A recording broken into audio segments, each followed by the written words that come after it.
First blood.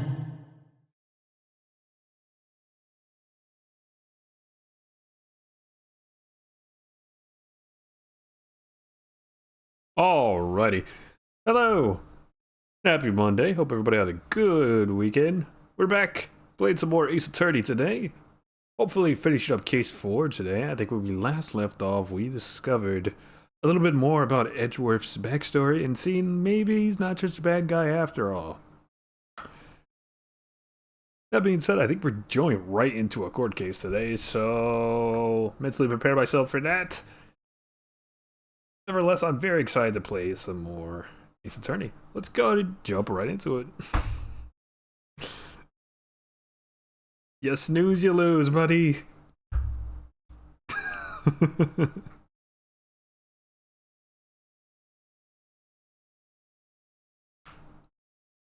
How you doing, boss? We played some more Space for the Unbound last week. Things are getting weird. Things are getting really weird in that game.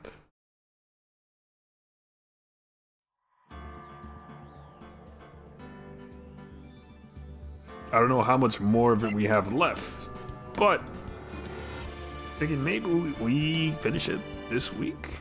Remains to be seen, honestly.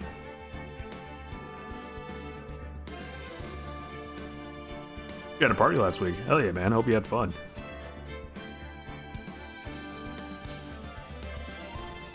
Said if you wait for notification, you already lost. Oh my god. It's okay. I admire and appreciate the dedication, bro. Let's go to court. December 27th, 10 a.m., District Court, courtroom number 3.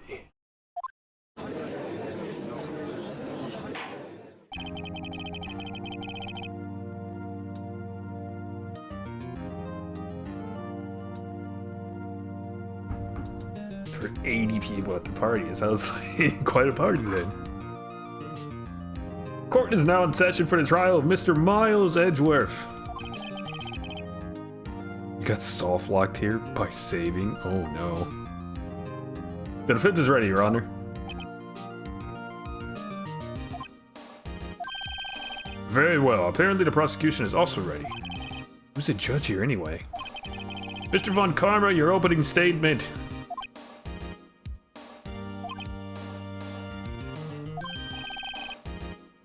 Gotta make separate saves, bro. You gotta make separate saves. A rookie mistake. That's terrible, man. I'm sorry to hear that, though. Very well. No opening statements. So... Not so fast, Judge. I was taking a meaningful pause before speaking. He was taking a dramatic pause. Right, of course. A prediction. Today's trial will end 3 minutes from now. Who's the ace and the attorney? That would be Phoenix Wright. That would be Phoenix Wright. He's an attorney, and he's an ace attorney. Never lost a case. Never ever. Order, order! Mr. Von Karma, what is the meaning of your statement just now? Must you question everything? That's his job. He's the judge. He's supposed to do that. That's his job.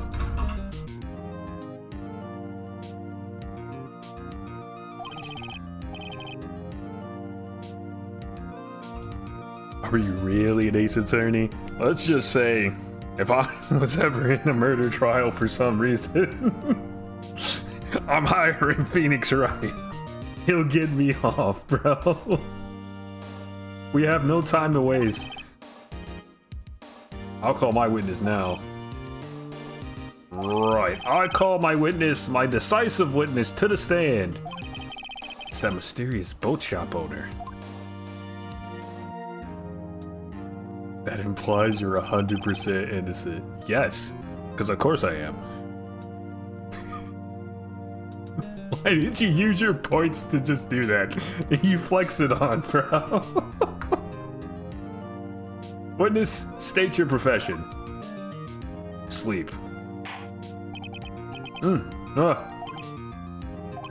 I am the proprietor of the restaurant The Wet Noodle at Gourd Lake. And I also rent boats. The night of the incident, you were in the boat rental shop, correct? Yup. Yes, I was. Yes. Please testify. Wait a second. You still haven't heard who this old guy is. Wait a minute. The witness hasn't stated his name yet. Because I did not ask him, Mr. Wright. I have predicted this trial will end in 3 minutes.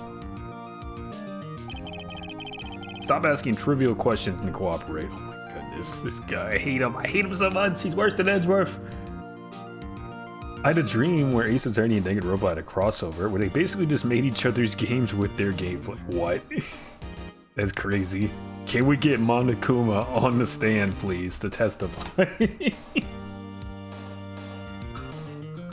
Oh, that'd be a disaster, dude.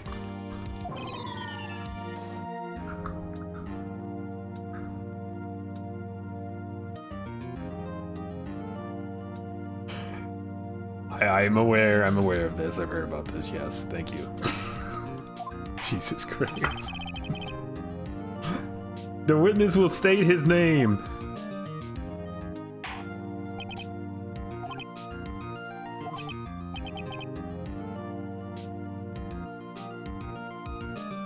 That seems dubious. Well, I'm not really sure. What do you mean? My memory. Your Honor, the witness does not remember anything beyond the last several years. My winter car. Why do you want to watch the world bird crash? Why do you...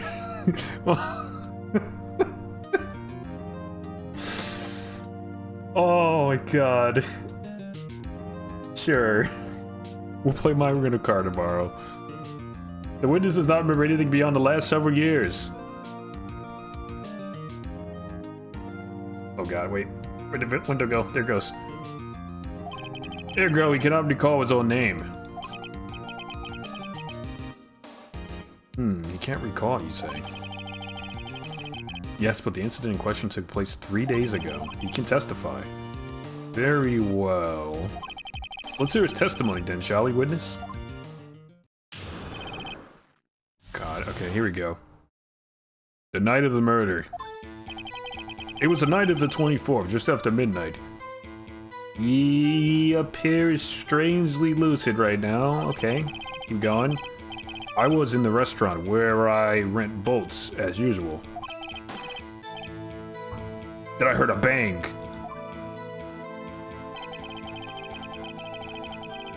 When I looked out the window, I saw a boat just floating on the lake. Then I heard another bang.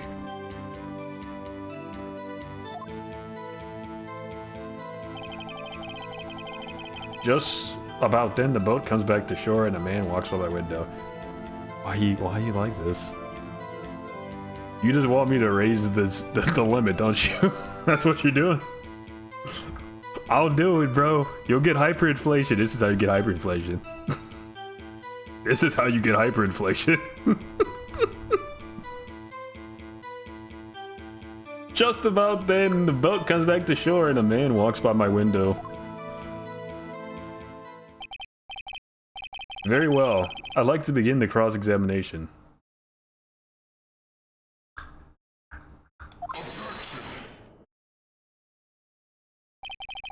There is nothing to question in my witness's test. What do you mean there's nothing to question? Karma. Shut it, bro. I'm doing my cross-exam and you can't stop me. Besides, there are only 10 seconds left before our 3 minutes are up. No.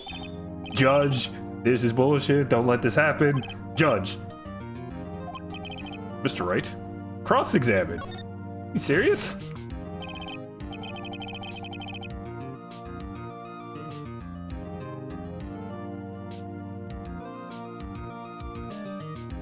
What are you saying? Of course I'll cross-examine the witness. Very well, you may begin. He's tweaking, bro. 3 minutes just passed. I see. Well then, let's just take our time. You may cross-examine the witness.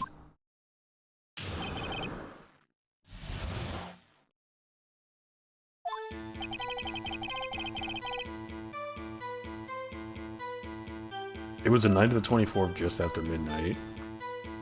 Oh, hold on. We have to look at our evidence again. I need to refresh myself on what all has transpired here. Okay, we have my badge, very important. We have the camera. It makes a loud noise. We know one of the pops was the air tank. We know the other one was a gunshot. That makes sense. All test report.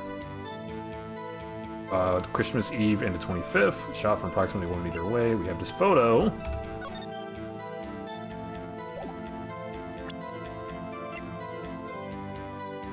Shows an important leg taken automatically, or empty leg, excuse me, taken automatically at this time. Okay. 06 incident. Photograph. Article about the monster. That's the... oh shit. Go back! Go back! Yeah, that's the samurai thing in the lake. We have a bullet that matches the ballistics of this gun, which was fired 3 times. That has Edgeworth's hand on it. Lot of disposition. 2 shots, or 2 sounds that sounded like gunshots on midnight at around 12. Just after midnight on 12:25. Okay, got it. Metal detector. I forgot we still had this. I'm gonna be honest with you, I forgot we had that. Parrot. Case file. Air in the elevator was oxygen depleted at time of incident, no clues found at scene. 1 Gregory Edgeworth, age 35, defense attorney, trapped in elevator, returning from a lost trial with his son, Miles Edgeworth, age 9. 1 bullet found in heart, the murdered weapon was fired twice. So it's the same gun. That's our first and second shot then, yeah? Suspect data, Yogi, age 37, Court Maybell trapped in elevator with Edgeworth's memory loss due to oxygen deprivation. After his arrest, fiancée Polly Jenkins took her own life.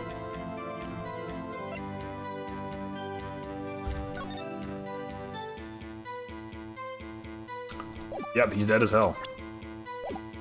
Okay, it was the night of the 24th, just after midnight. I was in a restaurant where I rent boats as usual, then I heard a bang. When I looked out the window, I saw a boat float in the lake, then I heard another bang. Just about then, the boat could let you shirt and a man walks on my window. Okay, we gotta press him.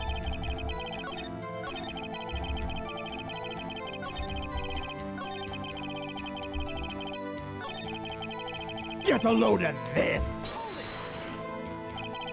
Just after midnight, you say? Just around then. Are you sure? Pretty sure. When I talked to you yesterday, you were rather vague about the time. I'm surprised you seem so sure about it today. I asked him and he remembered. Isn't that right?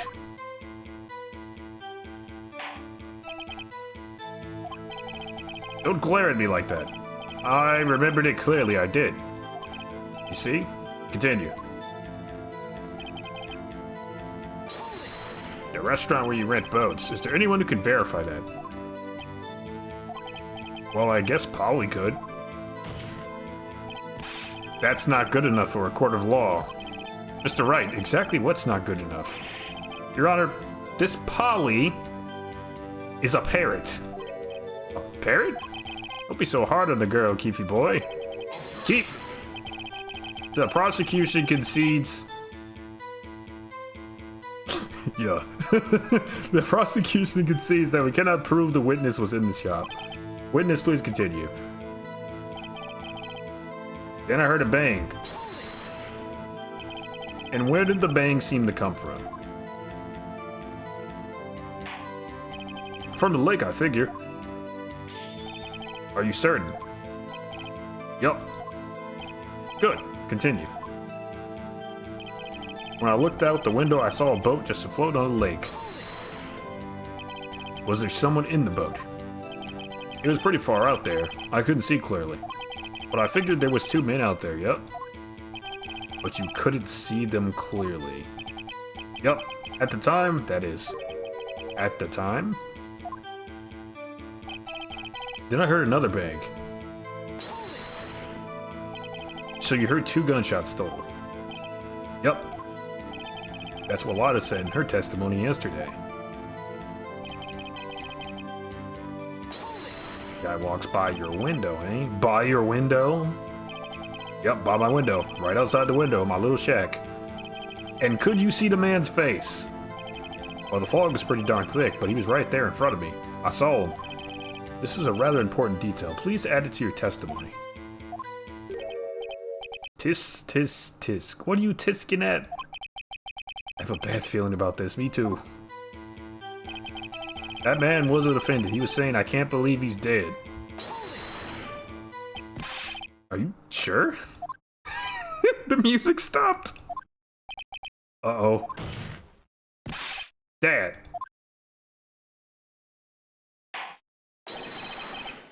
Dead certain, Keith. He said, I can't believe he's dead as he was walking by too.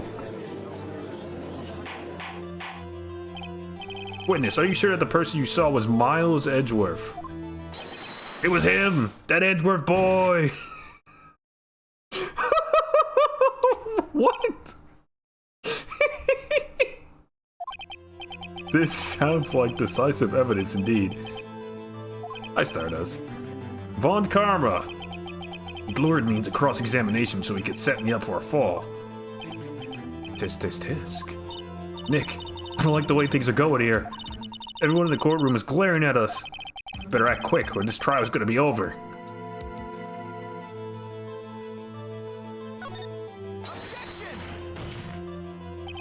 Your Honor, we proved in yesterday's trial that it could not have been Edgeworth who fired the gun.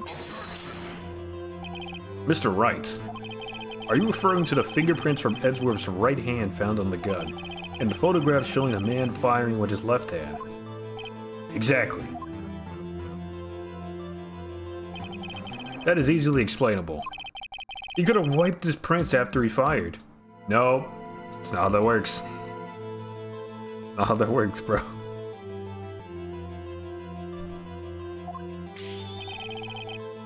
You are ignoring the truth of the matter here. You can't wipe...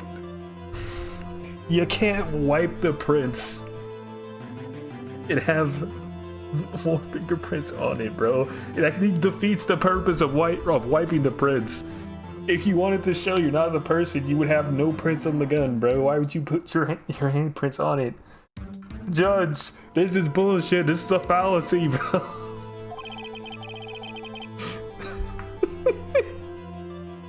If you want to hide your identity, you wipe all the prints, bro. Everything in this witness's testimony is true. Sunken cause. Oh my god.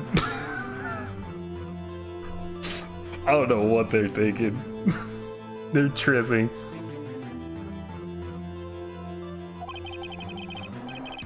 The judge is lost in thought.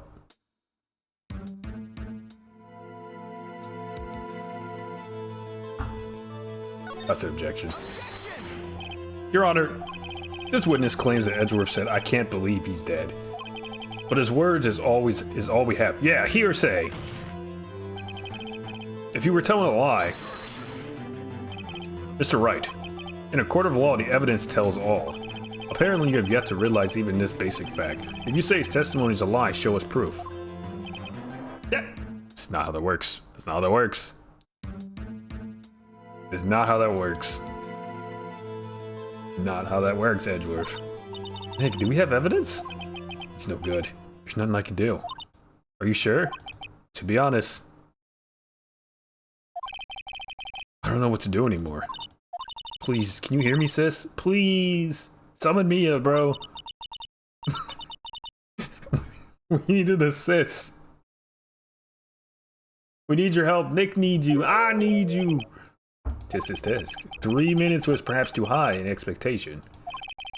However, 15 minutes isn't bad. This must be a new record. Enough. The witness may leave the stand.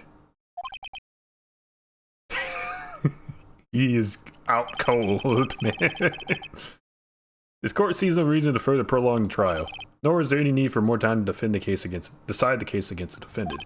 This case is extremely clear. I see no room for misinterpretation of the facts.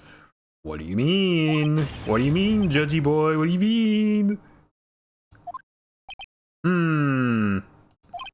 This court finds the defendant Miles Edgeworth guilty.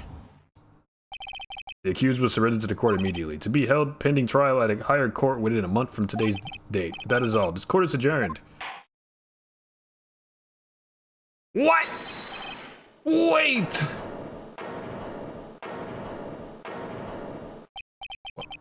Who was that just now? Huh? Oh, I skipped it. Damn! Wow! Larry!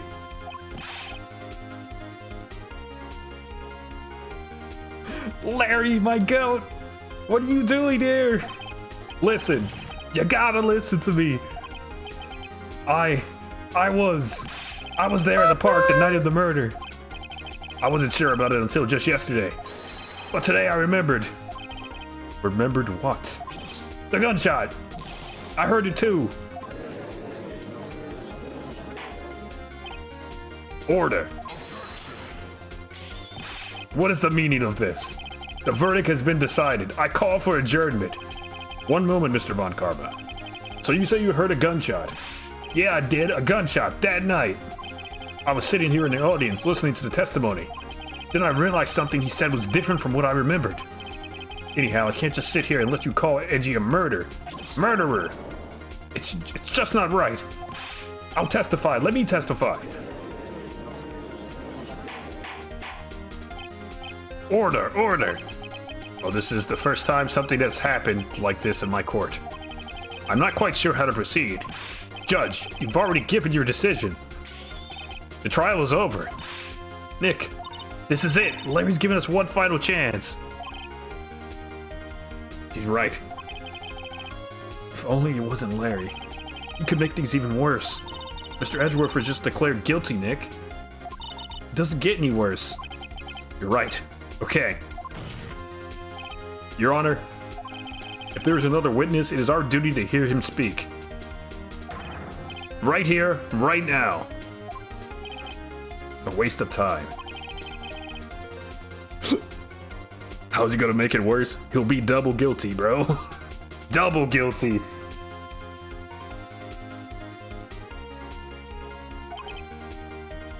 The verdict cannot be overturned.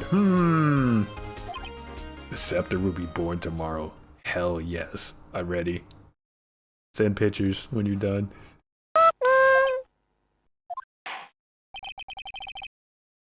Allow me to speak my opinion.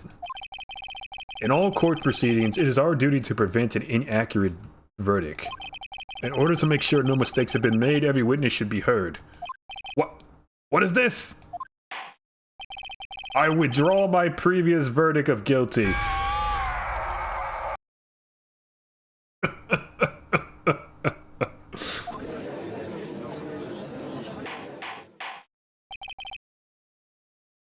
Hydrate. Oh shit! Hold on. I have to get more water. Then I'll be right back. Quick break.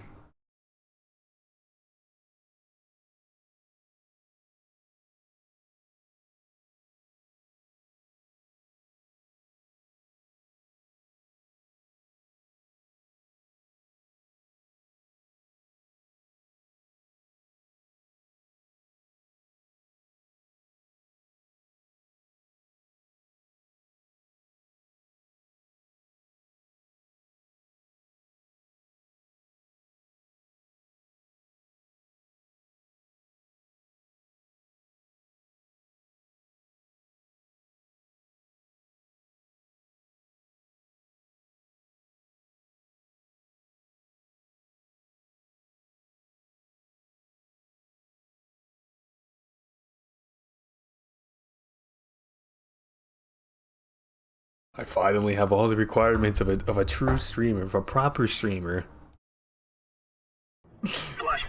Very true. Thank you. I didn't want to see anyway. Okay, add a pop-up for hydrate and a voice or a sound. Yeah, I'll think about it. I should be able to get that done probably by Wednesday or something. I'm drinking. Let the record show I am properly hydrated. Okay.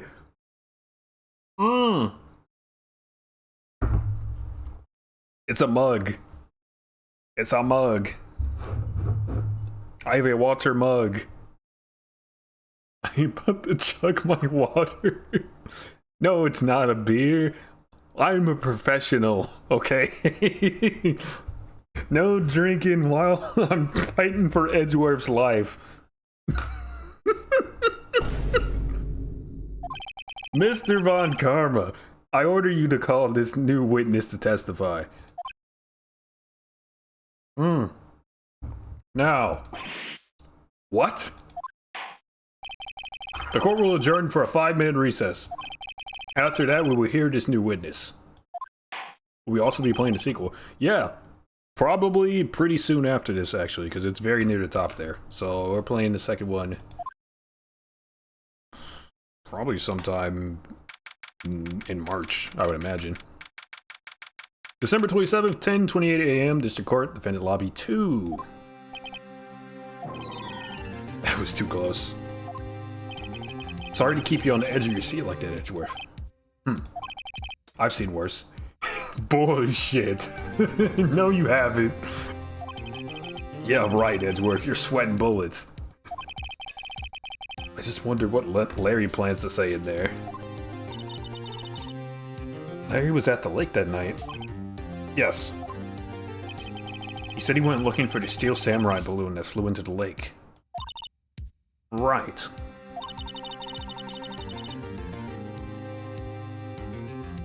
And he found the balloon in the air tank that night.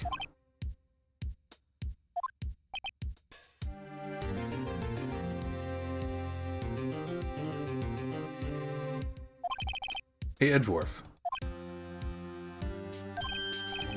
You say something right? Yeah, a lot of things.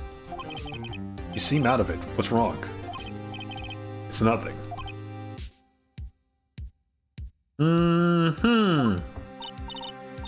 Mr. Edgeworth, there's something I've been meaning to ask you. It's a straight up tsundere, bro. Edgeworth is the biggest tsundere. It's so clear. It's so blatant. What's that? Why are your fingerprints on the murder weapon? Oh.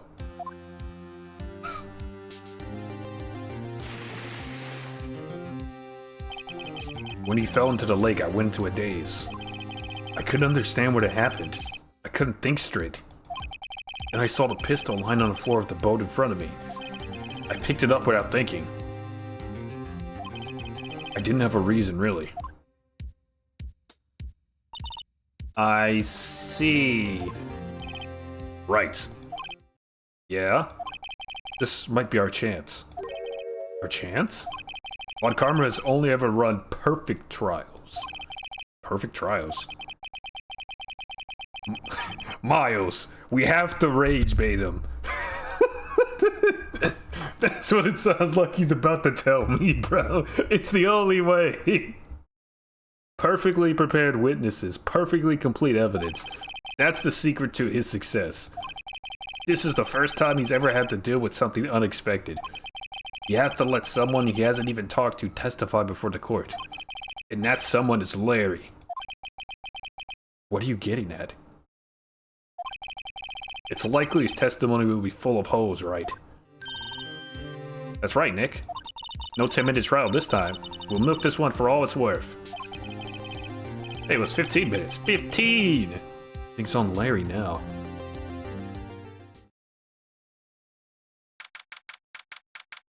You gotta grab it by the slide. Oh my god. How about just don't pick up a possible murder weapon? There's always that as an option, you know?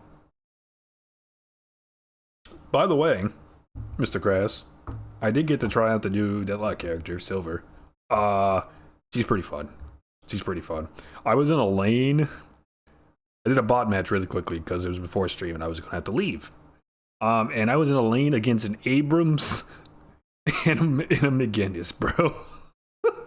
I immediately bought heal bait as soon as I could, and I was just dunking on them. It was kind of crazy.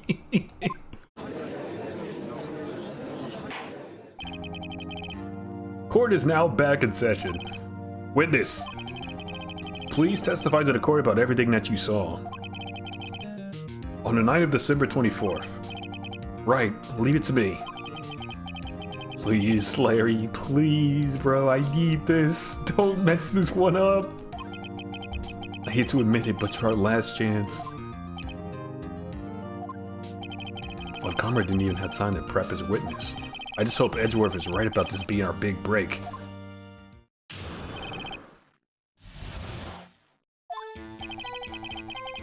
The night I was out in a boat on the lake, I was looking for something, and I found it.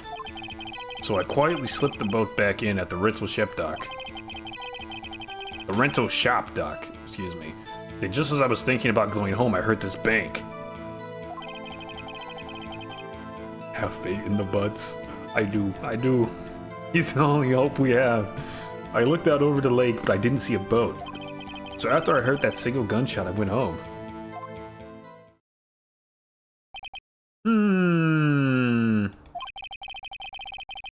That was an unusually vague testimony, even for this court. In any case, Mr. Wright, you may begin your cross-examination. Yes, Your Honor. What's wrong, Nick? It's Larry. I have no idea what he's going to say if I press him. I'm a little scared. Well, we come this far, there's no way to go but forward, Nick. I'm pretty certain it's the last thing, right? Because you said it's one gunshot, but all this time they've been telling us it's 2 gunshots. So what if I just...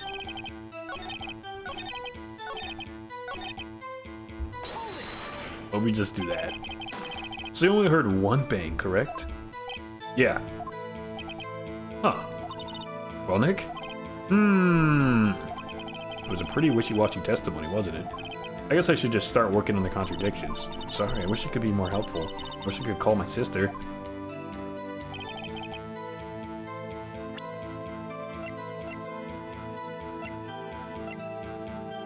Okay, well that didn't help me very much, Larry.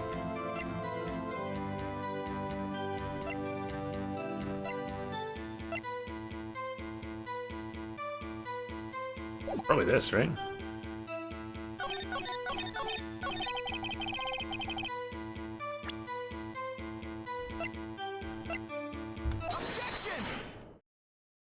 Wait a second, Larry.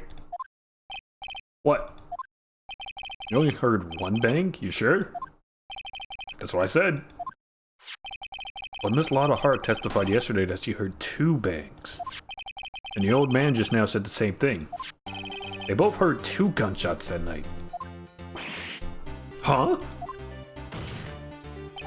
Were you even listening? Were you paying attention at all to what they said?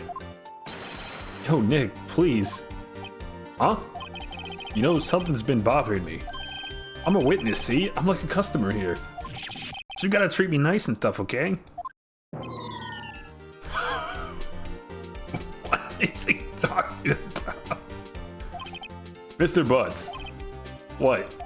You only heard 1 gunshot, are you sure? Well, to tell you the truth, I'm not sure. What? Not sure? How could you not be sure? Yeah, well... I might have missed the other gunshot. I was listening to something else. Something else? My radio, dude, with my headphones. What? Oh my god, Larry. Larry, bro, what are you doing? Order, and stop that booing. Oh my goodness, they're booing him in a courtroom. Crazy word. You need to see Phoenix defend Dr. Doom from Marvel vs. Capcom 3.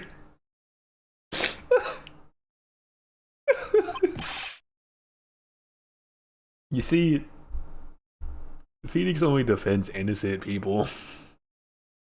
I think that's a theme in the series. Like, all his guys are innocent. Doom has definitely done some things that would put him in any jail anywhere. Probably under a couple jails too, if we're being honest. Mr. Butts, you were listening to the radio with your headphones. Yeah, so what? That's a crime? I listen to my radio, everybody listens to the radio. What's the big deal? Are you calling Doom my client guilty? I am. I certainly am. Mr. Von Karma, your opinion? Waste of time. I do not accept this witness nor his shoddy testimony. Well, Mr. Wright, should he continue the testimony? Yes. Your Honor, please allow the witness to continue his testimony. Bah! Nothing is more pitiful than a lawyer who doesn't know when he's lost. Very well, Mr. Butts. Please give your testimony and be sure to include details like your radio. Right, leave it to me. I wouldn't if there were any other way out of this, believe me. What Larry heard. It's lonely being alone on Christmas Eve. Larry, come on, bro. That's why I've been listening to an all-request show on the radio, see? I was listening to it real booming loud like. But I'm sure I heard that gunshot. I remember exactly what the DJ was saying when I heard it too. You were listening to your radio at a high volume? Yeah, what's the big problem? Can't a man listen to his radio in peace? Isn't this a free country? I truly believe Larry has no idea what the problem here is. Judge, can you believe a word this witness says? What he heard was probably nothing more than a drum beat from the radio. True enough, it is difficult to believe this testimony. Wait, Your Honor. The witness said he remembers exactly what the DJ said when he heard the gunshot. Excuse me? DJ? An announcer, the guy who says things on the radio. Anyway, what this means is, when he heard that sound, no music was playing. The DJ only talks between songs, so he could have heard the gunshot from the lake. I'd like to cross-examine the witness, Your Honor. Very well, Mr. Wright. Can't believe I'm continuing this charade.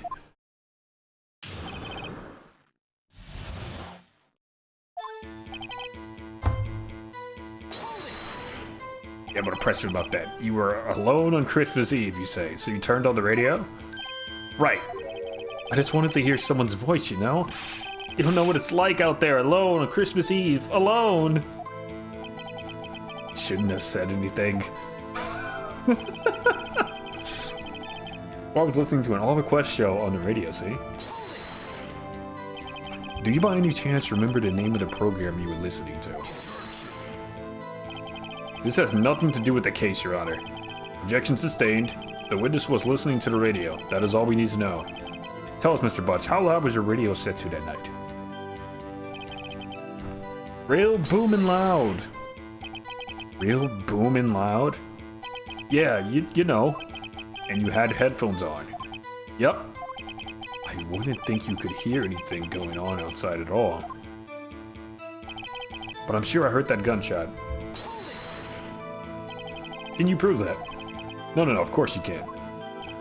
No, I can't prove it, but I remember that moment real clear. I mean, while I was talking about it, it came back real clear to me, you know?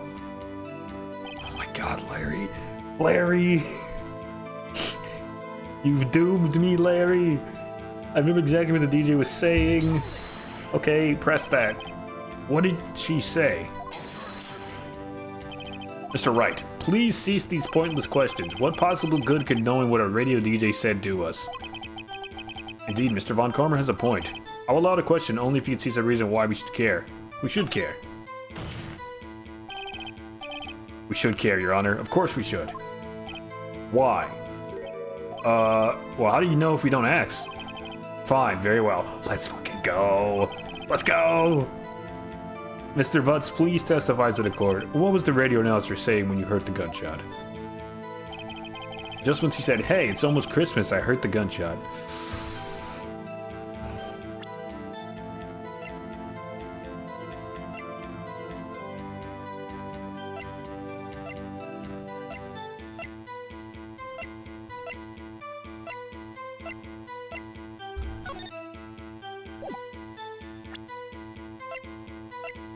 I mean...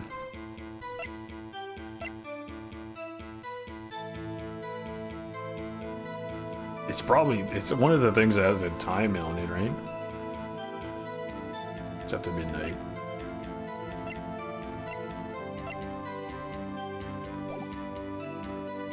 There's a couple things that could be there. Are you sure? Of course I am. She had this real sexy voice. Maybe Von Karmer's right. I'm not sure if that helped us at all. What? This is the most ludicrous testimony I've ever heard. Oh god. There's one gleaming ray of hope in there. I've got to press it until we get to the bottom of what happened.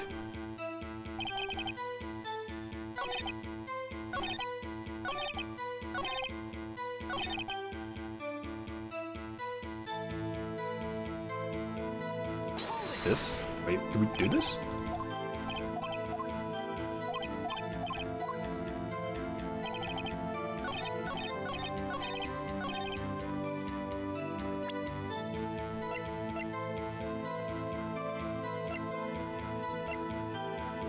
This?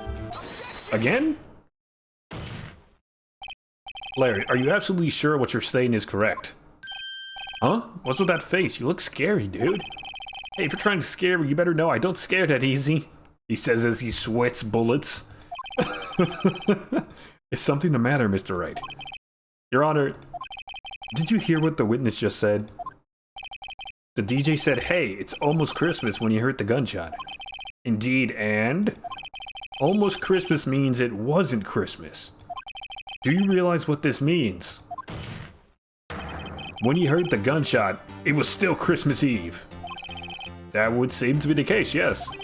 But that contradicts the two testimonies we have heard so far, Your Honor. Both Miss Hart and the old man said it was after midnight when they heard the shots. In other words, when they heard the gunshots, it was already Christmas. This is a clear contradiction, Your Honor.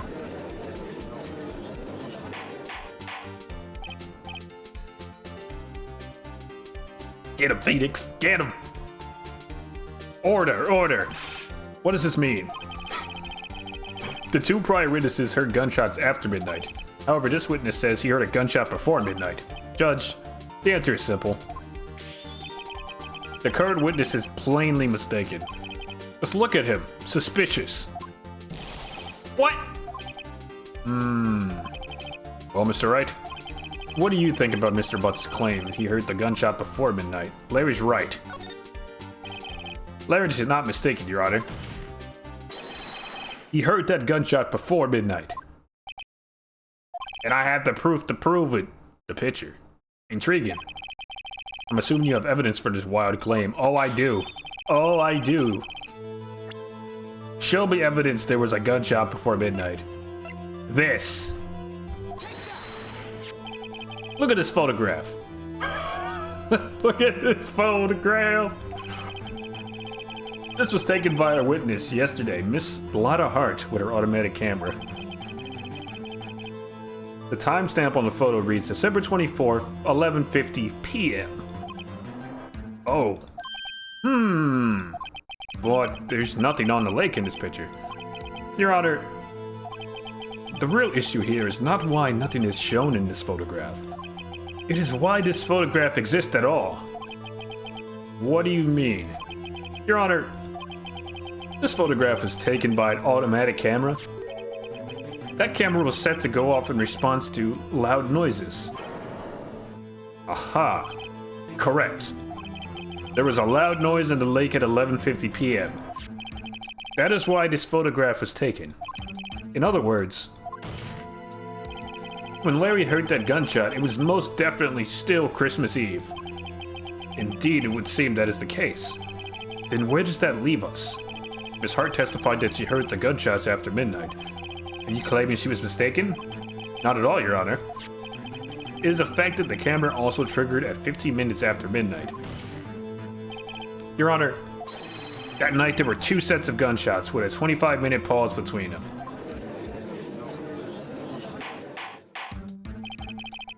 Why would this be? Don't be fooled, Judge. That camera was set to respond to loud noises. Yes? There is no proof that the loud noise at 11:50 was a gunshot. Why the witness could have sneezed, triggering the camera. Hey, my nose was clear that night, man. Clear! Well, Mr. Wright, there's no turning back now. Can you prove that the loud noise at 11:50 p.m. was indeed a gunshot? Please show the court evidence if you have any.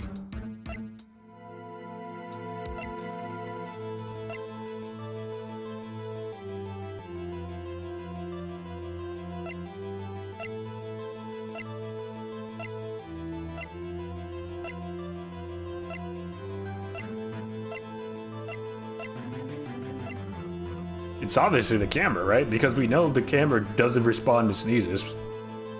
At least not initially. Because when we did that, the first time, like when Maya was yelling at it and shit, it didn't trigger.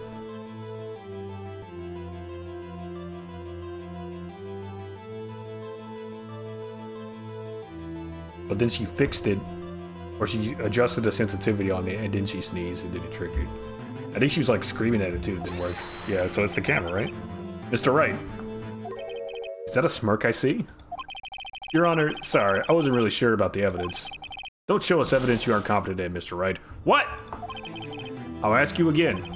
Can you prove that the loud noise at 11:50 was indeed a gunshot? Please show the court evidence.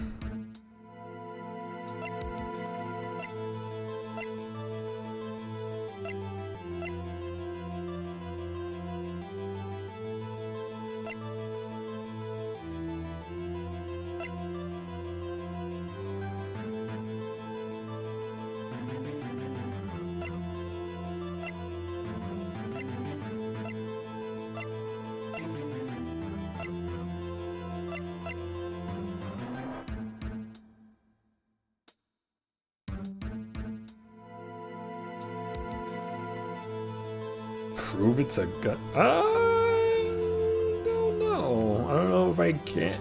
My best guess would be like this.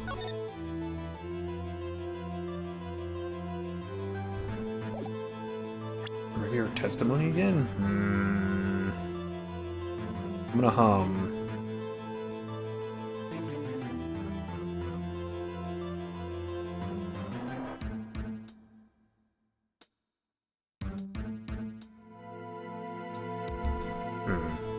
Do some real thinking here. Take a sip of the water in the meantime here.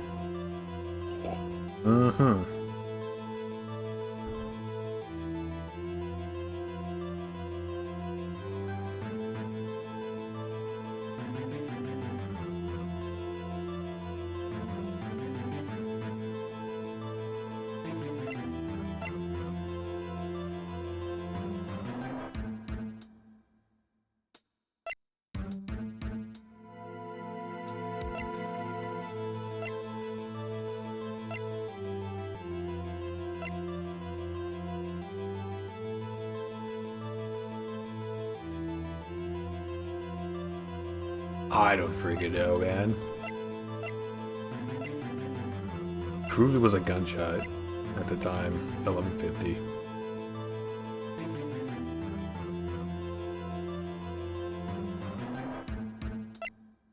The freaking gun? I don't know, man. This is my evidence. The murder weapon? Something about this pistol was bothering me, Your Honor. Are we finally gonna talk about the gunshots? That's more than what was actually there? Both of the witnesses who testified yesterday heard 2 gunshots. However, the murder weapon was fired 3 times. When then was the last shot fired? Only now have I realized the truth. That third shot was the shot Larry heard just before midnight. Order, order! That would make sense of the evidence we've seen so far. Okay. However, this leaves me wondering exactly what did happen that night on the lake. Exactly. If this is true, there were 2 sets of gunshots separated by 25 minutes. One at 11:50, another at 15 minutes after midnight. Why, I ask you? Why? Better think of something quick. Wait a second. Gunshots separated by 25 minutes? Ah! What's wrong, Nick? I have it! I have it! Huh? Remember the case with the Steel Samurai? Yeah, of course I remember. The murderer in this case had the same idea as the murderer in that case. What do you mean? Maya. Yes? If we don't figure this out now, we'll never overturn Edgeworths' guilty verdict. I've got a hunch, and I'm gonna run with it.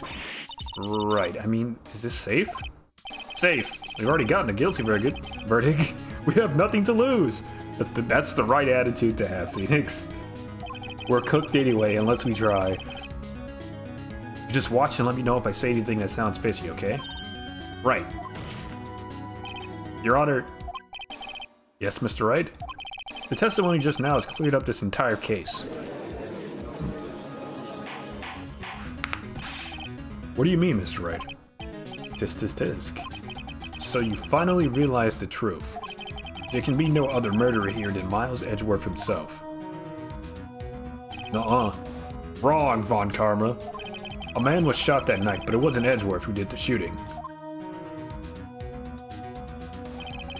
Listen, rookie.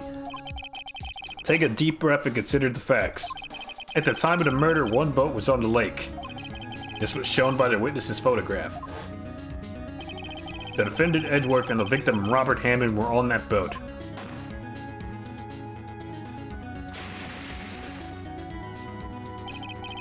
There was a gunshot fired on that boat and Robert Hammond fell into the lake. The distance of the shooting was 1 meter. It couldn't have been... It couldn't have been a self-deletion. Well... the guilty party has to be the other man on that boat. I admit it is hard to imagine any other possibility. Yes. But this assumes that the victim was shot at 15 minutes after midnight. What do you mean by that, Mr. Wright? We have photographic evidence of the time of the shooting. The timestamp on the photo says 12:15. But Larry heard a gunshot 25 minutes before that. Robert Hammond was killed then, 25 minutes before the shot in the lake. That's the only way that Edgeworth could be innocent. Mr. Wright, are you quite mad? Explain who the two men on the boat are. The murderer and Hammond, Edgeworth and the murderer, Edgeworth and Hammond.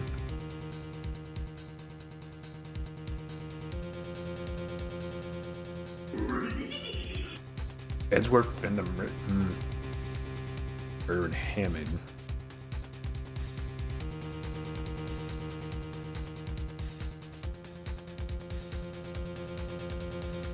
Wait. Two men on the lake, one fell. Wait a second. Could one of them have already fell in the lake and been killed before this even went down? And that's the case, there could have been 3 people on the boat. That's the only way, like, it could be Edgeworth and the murderer. Edgeworth and Hammond is what we have currently. The murderer and Hammond is not. That can't be because Edgeworth is there. It has to connect to Edgeworth. It's 2 or 3. We're gonna do 2. We're gonna do 2. Of course, it was Edgeworth and the murderer. We did it. We did it. We did it.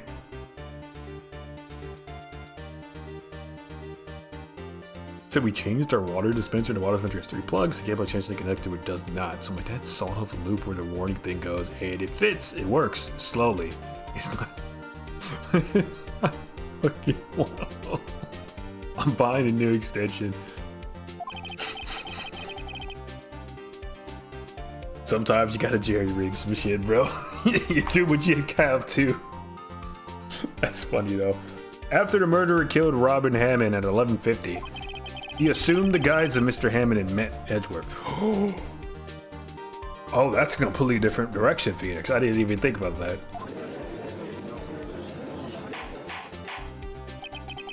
What? Are you serious? Yes, Edgeworth. Edgeworth would tell us why he went to the lake that night.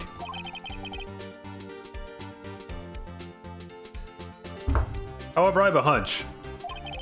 That night, Robert Hammond called Edgeworth to the lake. Now, Edgeworth didn't know Robert Hammond's face as well. That's why he didn't suspect anything when the murderer took Robert Hammond's place. I'm not sure what to make of all this. Ludicrous. Mr. Wright, tell us the name of the murderer then. The murderer's name? Right. It's...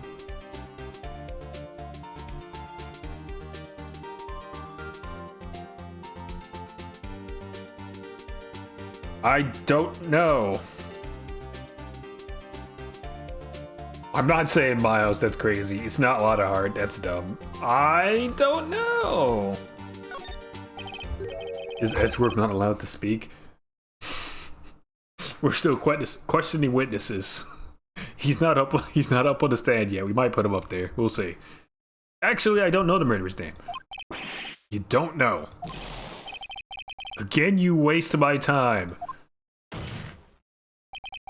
I don't know because he never told us. The murderer is the caretaker of the boat shop, that old man. At 11:50, he was the one who killed Robert Hammond, excuse me. The caretaker of the boat shop? Where did he do this? There weren't any boats on the lake then. Why would he have to go all the way out in the lake just to shoot someone? May I suggest that the real scene of this crime was not on a boat? What? Well, then where did the murder take place? Show the judge where the murder really took place. Here? The boat shop? Here, of course, the boat shop where he lives. That way he can meet with the victim without anyone seeing. Do you have proof that the boat shop was the scene of the crime? Probably. Recall Larry's testimony, if you will.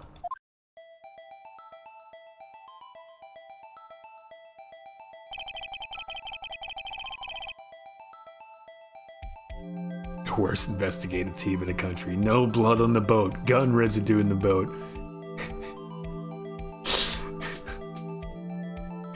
Brother, I'm right there with you, man. There's so many things I'm like, you didn't check for gunpowder residue on the hands? Did anybody actually do a thorough investigation here?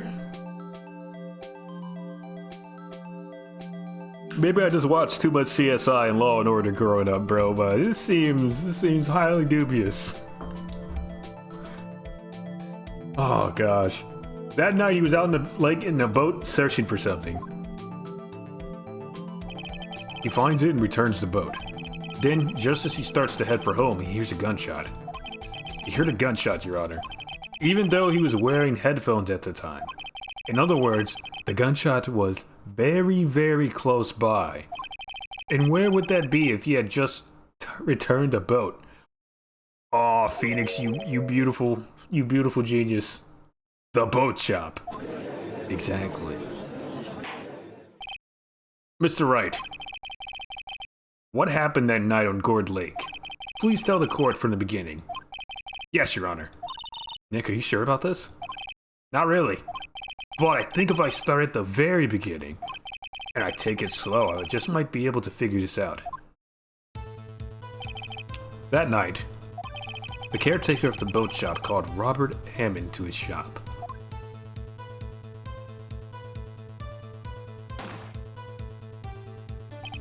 This was around 11:50.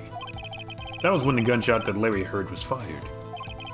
After that, the caretaker put on Robert Hammond's coat. He became Robert Hammond.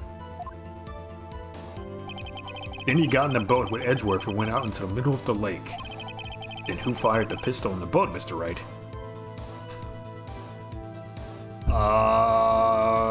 The caretaker, yeah? The caretaker? Why would it be Miles? Of course it was the murderer who shot the pistol. He shot twice. Both missed Edgeworth on purpose. Wait a minute. Yes? Why would he shoot twice if he didn't mean to hit anyone? Details. Know this, Mr. Wright. The moment you run out of explanations is the moment you lose. Tell us why the murderer had to fire twice. Because the first shot missed. No, wait. To create a witness.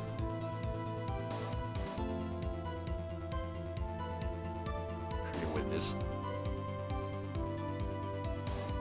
Yeah, because he wanted Miles to take the fall for it.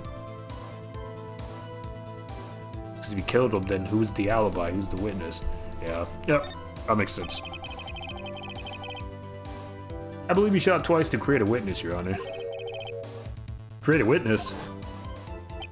The murderer lifts his pistol and fires one shot. That ensures that anyone who heard the shot would look at the lake. Indeed, Miss Hart did exactly that after hearing the first gunshot. Next, the murderer waits a bit, then he fires again. Then...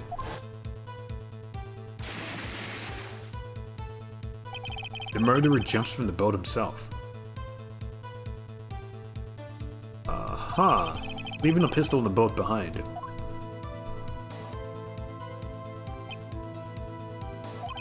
I see. To someone looking from the edge of the lake, it would appear that one of the men on the boat had shot the other. The murderer didn't know about the automatic camera, of course.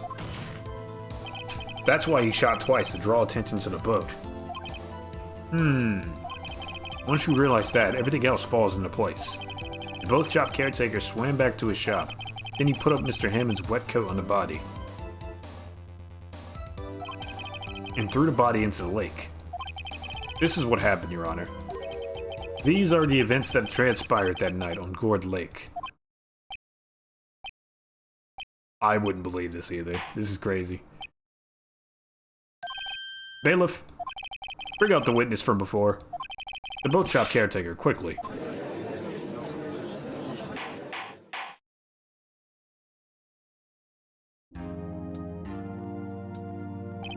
Very well.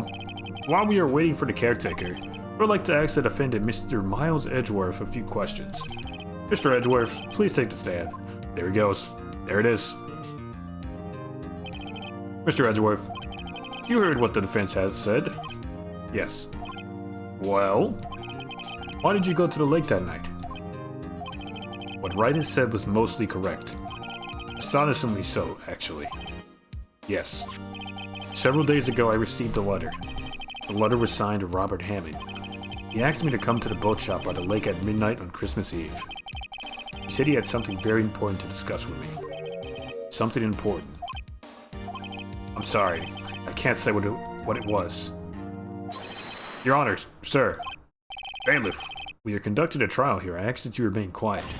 The witness has disappeared. He isn't at the boat shop either. He ran! What? What should I do? Find him quickly. We cannot allow him to get away.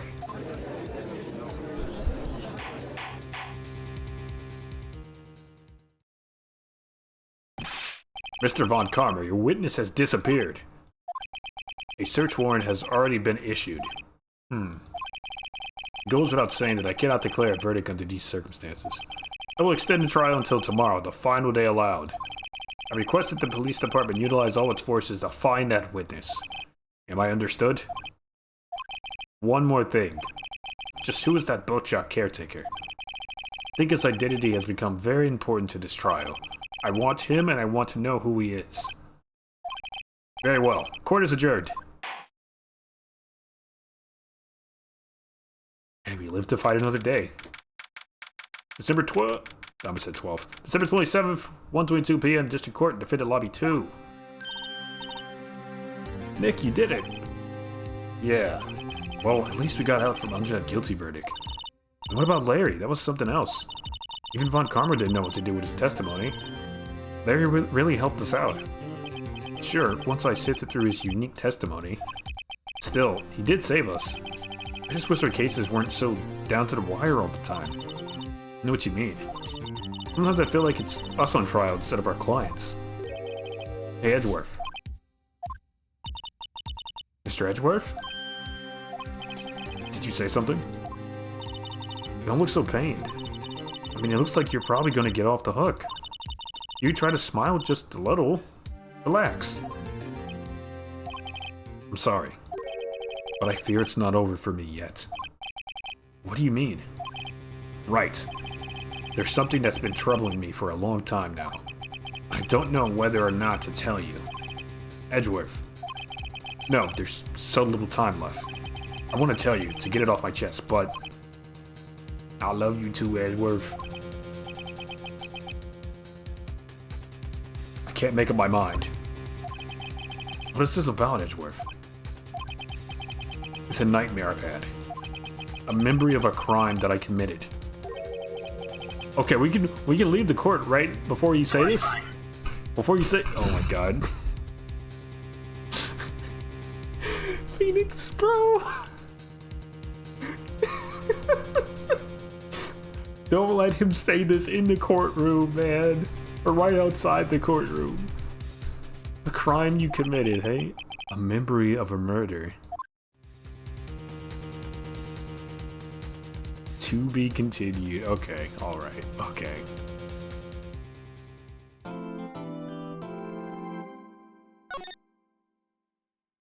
We save. And then I have to go refill my water cup again. Because you guys want me to be so incredibly hydrated this evening. I'll be right back.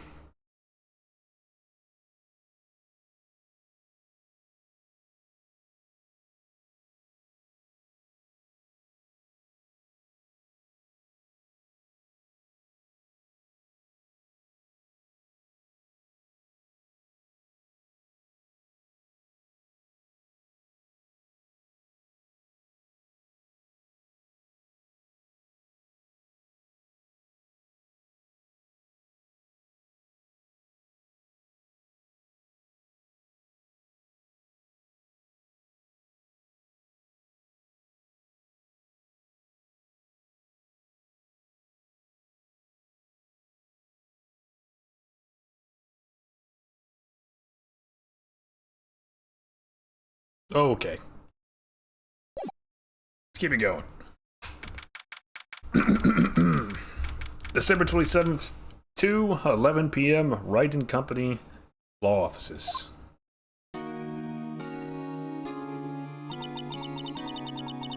What was Mr. Edgeworth talking about? A memory of a crime that I committed. A memory of murder.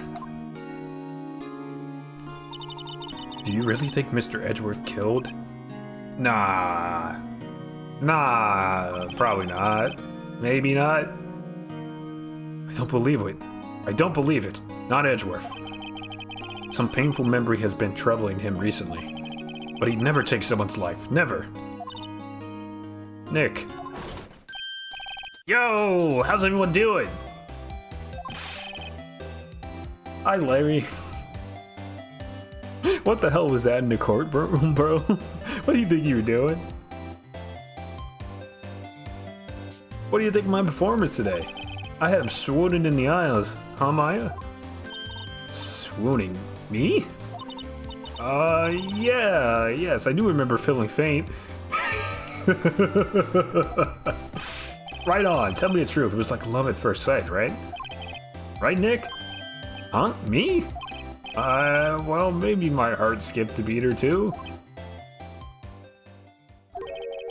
I think you can do better than that. Come on, I saved Edgeworth in there, dude. Edgy. You guys should be bowing before me. Yeah, bow before your hero. Uh-huh. Let's talk.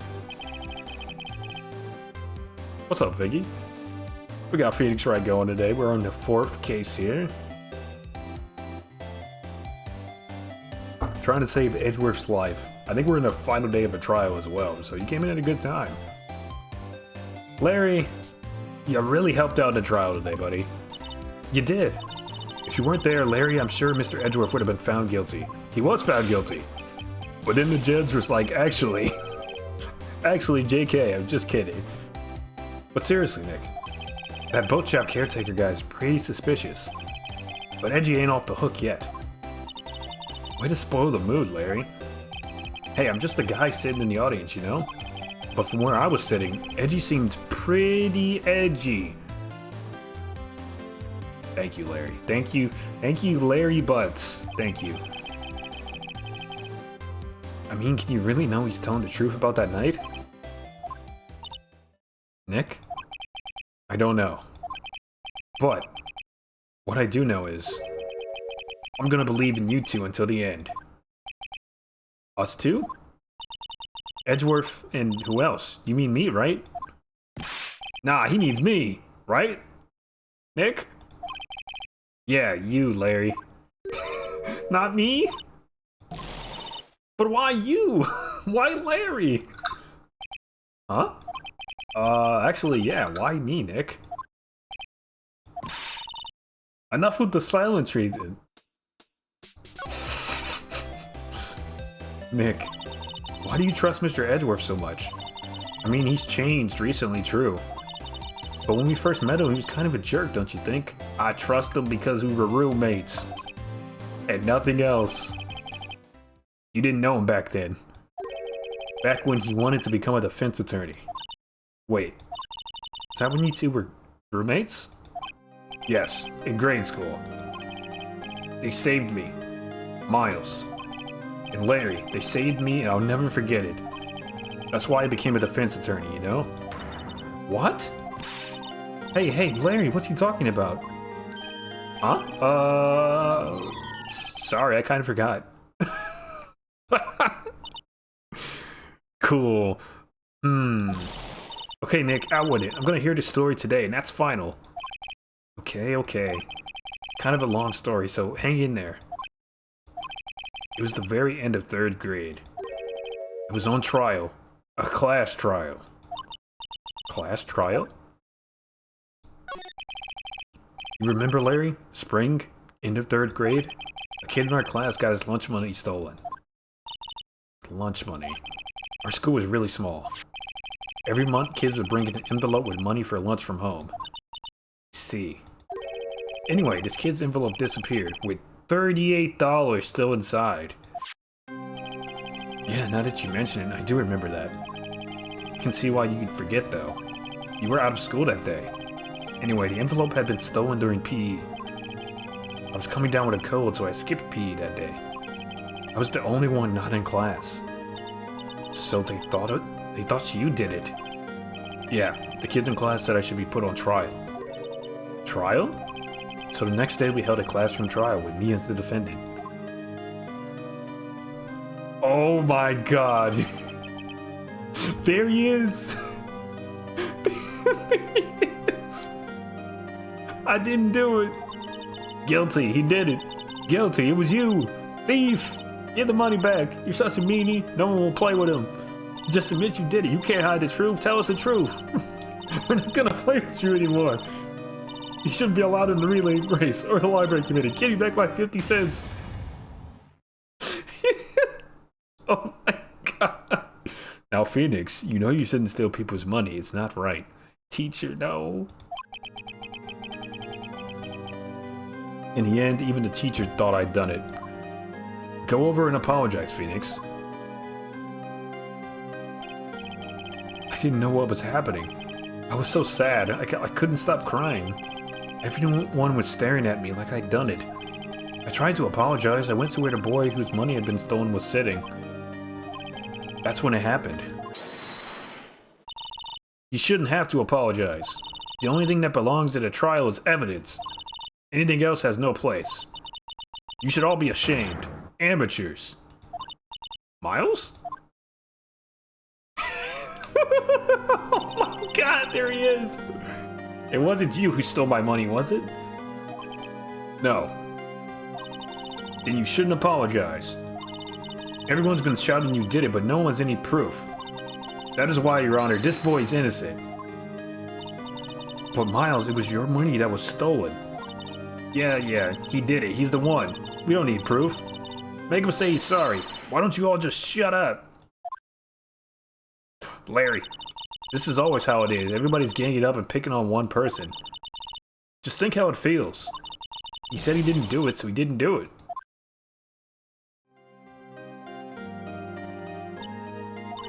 Very well. I will replace the money myself. This class trial is over. That's how it happened. After that, the three of us were the best of friends. Wow, I had no idea. Yeah, I had no idea either. I mean, I forgot. Okay, Larry. That's when I learned what it meant to be alone. Totally alone, without a friend in the world. Did a good job? I'm saying job. I guess that's the same thing. You did a good job and a good thing, Larry. There you go. Yeah, well, I was just lucky that I took the day off from school. If I would have been there, they would have thought I'd done it. So I took it kind of personal, I see. You see? If something smells, it's usually the butts. Christ. What about after the trial? Anyway, Edgeworth and I talked after that class trial. That's when I heard his father was a defense attorney. I remember his eyes would shine when he talked about his father. I'm going to become a defense attorney just like my father. A famous defense attorney. Then a few months later, he suddenly transferred to another school. The DL6 incident. Right.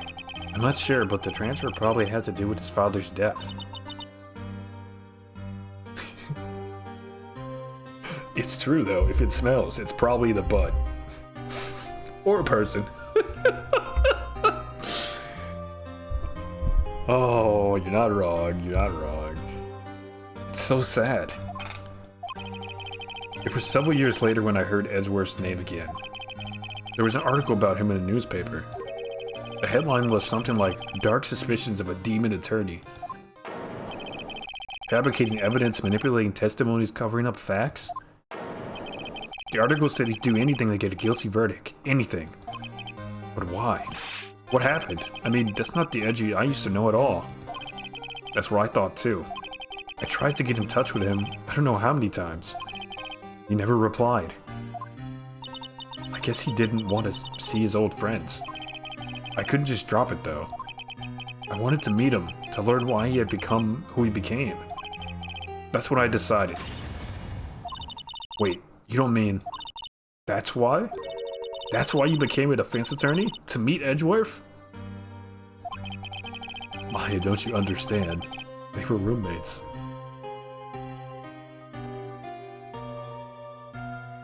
If I was a defense attorney, I knew he'd have to meet me whether he wanted to or not. In court. Edgeworth believed in me and I believe in him. He's in pain and no one's on his side. I'm the only one who knows the real Edgeworth. I'm the only one who can help him. Whoa, Nick. So is that why you helped me out for free? Yes. I helped you because I believed in you. Except I don't remember saying I'd do it for free.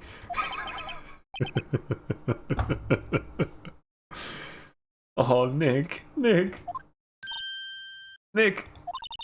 We have to save Mr. Edgeworth. It's the last thing we do. It's okay. Right. It very well may be. See how that works out. First, there's that rental boat shop caretaker. We need to find out who or what he is. I'd settle for who. I guess we can clean out some of this evidence I no longer need. Okay, let's go. Wait, what evidence did we dump? We kept that. We got rid of the testimony from Wada. That's gone. We still have the... Wait, no. We lost the second lake photo. Still have this one.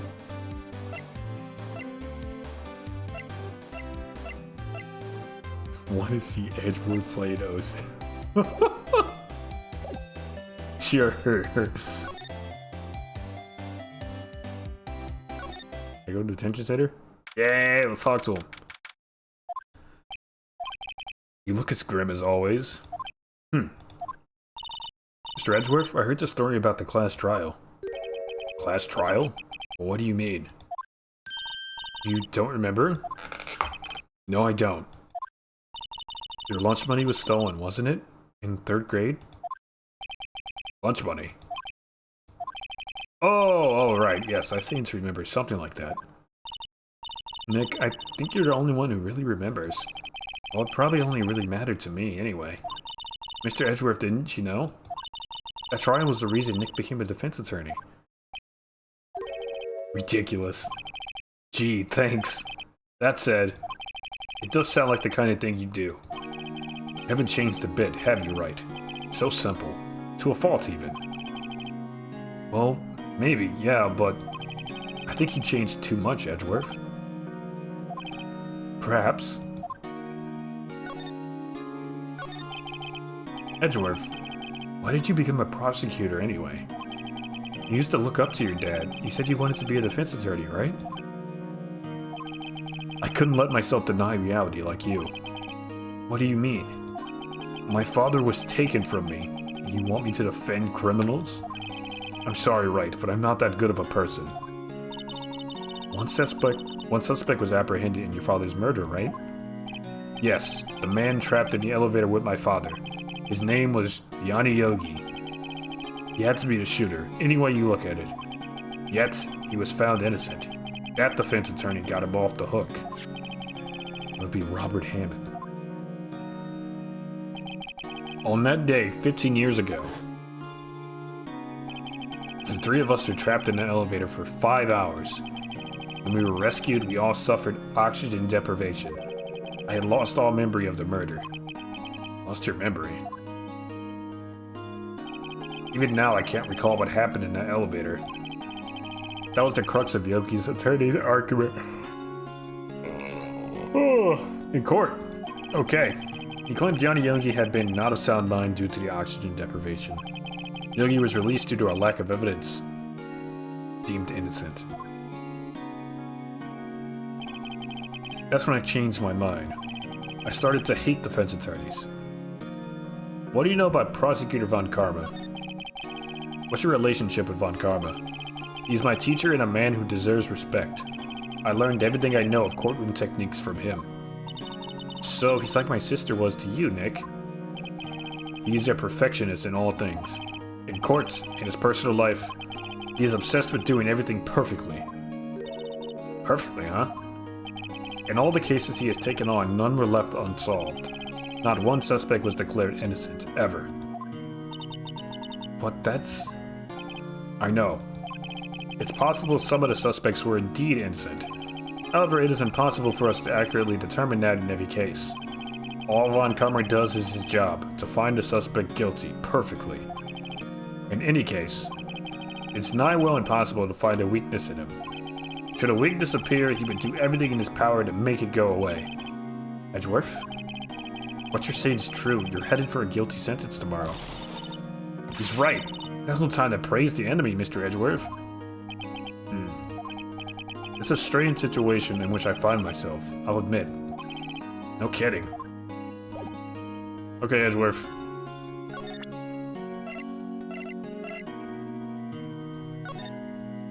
I'm gonna show you some things, Edgeworth. I need your opinion. Nick, no! That's a photo of his father, don't show him that. You're right. Now probably is a good time to dredge up those memories. What is it? Nothing. Huh? It was that case that changed my life. And tomorrow on December 28th, its statute of limitation runs out. Tomorrow? Could that be a coincidence? Well, even if the case is finally closed on paper, it would never be erased from my memory. Never. Poor Mr. Edgeworth.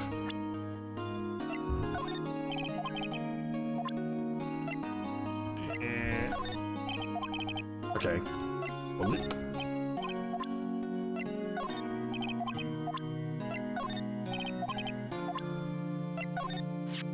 What are you showing me this picture for? No reason. You know, I was impressed by your deduction in a trial today. Granted, you were at the end of your rope, but still. Nick, you noticed.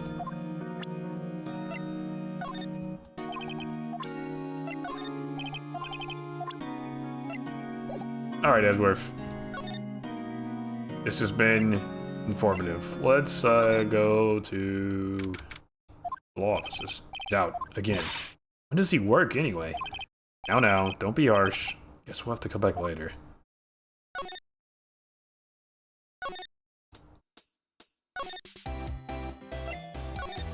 Gumshoe! Looks like Gumshoe hasn't got back yet. Gumshoe, he won't be coming back today.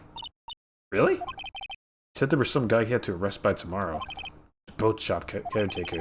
He shouted something about catching him if it's the last thing I do, pal. Good luck, Gumshoe.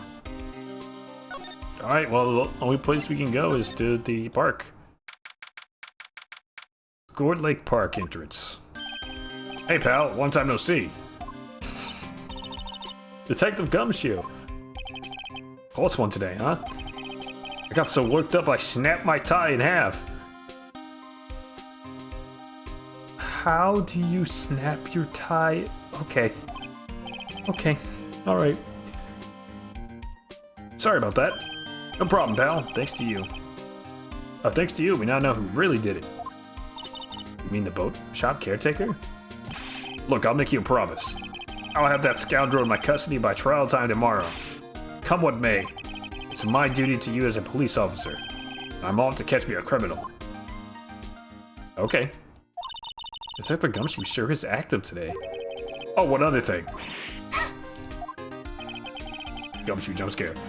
No one can go into the woods today. The woods? Where Lotta was camping? The woods are off limits to camping, and apparently the park ranger found out. He got pretty mad. No one can go in for a while. Guess Lotta's in a lot of trouble. Anyway, I'll be seeing you tomorrow. Okie dokie. Let's keep moving. Huh, still Eyesore is missing. Eyesore? Looks like the hot dog stand is closed too.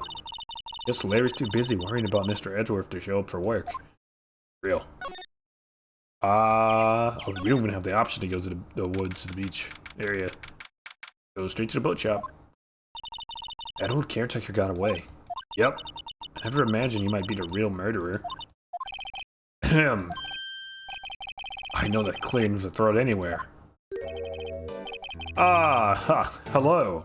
What might you be doing here? Out for a walk? The days of my youth. Like the scent of fresh lemon, you see. Mr. Grossberg, there's no time for idle reminiscing. Mr. Edgeworth's trial ends tomorrow. That is true, yes.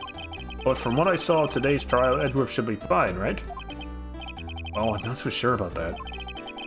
Oh, what do you mean by that? I'm not sure. If you find anything out, come by my office at once. I may be able to offer you some assistance. Thanks. Bye. What do you think Mr. Grossberg was doing here anyway? Who knows? Who knows? Let's go in the shack. 27th Caretaker's Shack. Nobody's home. Hello, hello, squad. Hey, it's Polly. I wonder where your owner's gone, Polly. Hello, hello. Squawk.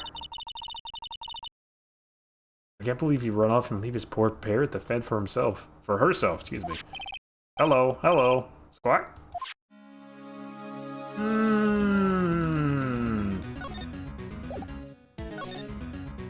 What's up, bird? Maybe I should take care of Polly, Nick? Probably shouldn't just kidnap her. The police know about her anyway. Should do something. Well, okay. Sorry, Polly. He says I can't take you. Great, now the bird's gonna hate me. That reminds me, Nick. Polly here knows the number to the safe, right? Yeah, that's right. Polly, what's the number to the safe? 1228, squawk. Let's open it, Nick. Come on. I'm sure there isn't any money in there. Aw. But hey, he keeps it locked, right? So there must be something of value in there. Not so sure. Okay, Nick, let's see what's in there. Guess there might be a clue or two. The only thing in here is a letter. A letter? Oh, boring. There's no name or signature in this thing. It's handwritten in very precise, clear letters. Get your revenge on Miles Edgeworth. Edgeworth. Nick, why would Mr. Edgeworth's name be on here? How should I know? I'm gonna read the whole thing. Get your revenge on Miles Edgeworth. It also says this is your last chance. Now is the time to get revenge on the two men who ruined your life. The rest of the letter goes on to describe the murder plot in detail. How to kill Robert Hammond and frame Edgeworth. Calling Edgeworth out to the lake, getting on the boat, firing twice. This is exactly what I figured out today in court. It's all here, in perfect detail. What do you think it means, Nick? I think it means he's extremely guilty. We just gotta find him and bring him in. I don't know, but it looks like these are instructions for that caretaker. When he killed Robert Hammond and called out Edgeworth, he was following instructions. But who could have written that letter? What does it mean to get revenge on Miles Edgeworth? Look, I don't know, okay? But one thing's for sure. for certain. This letter is an amazing clue. Extremely.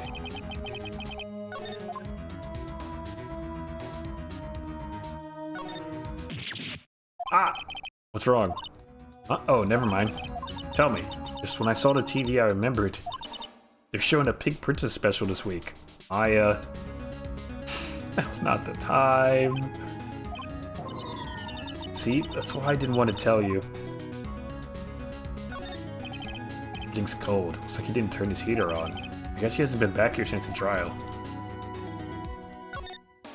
Say, Nick, don't people usually put pictures of fish up on the wall to boast about them? Yeah, I guess so. You mean pictures of the fish they caught, right? Right, but don't all the fish on the wall here look rather really puny to you? You know what they say? You shouldn't see the one that got... You should have seen the one that got away. Goodness, except the one that got away from us was the caretaker. We did see him. Why do I feel like we're having two different conversations here? That fishing pole looks expensive. Maybe we should bring it to Detective Gumshoe. Don't you think the caretaker would mind?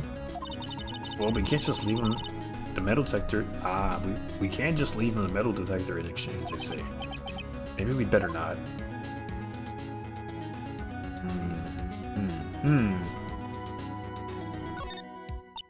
Doesn't look like he used his kitchen much. You're right.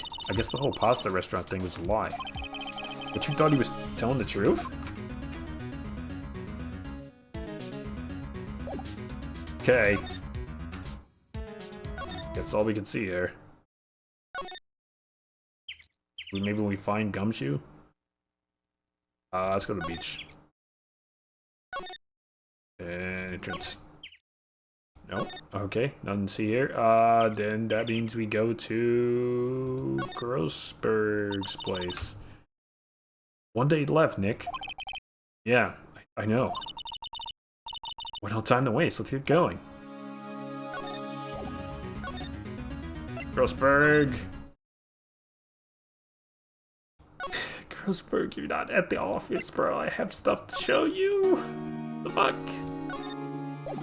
Okay, Edgeworths, look at this. Check this out. Edgeworths, see this letter? This came out of the safe in the shack where that boat rental caretaker lives. I see. Huh. Revenge on me? Who is that old guy anyway? I don't know. Could he be an innocent offense you got declared guilty or something? Nice, right? But I don't remember that old man. Not at all.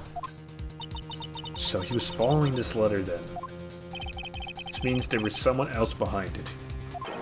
Now is the time to get revenge on the two men who ruined your life. Two men, meaning myself and Robert Hammond? It also says, this is your last chance. Last chance? Wait, maybe he's talking about the statute of limitations on the DL6 incident? Wait, that old man. What is it? Do you know who he is? Yogi. Could he be Yogi? Yogi? The suspect in the DL6 incident, the one who was found innocent. Expand on that, please. Yanni Yogi was a court bailiff at the time. We just happened to be in an elevator together 15 years ago.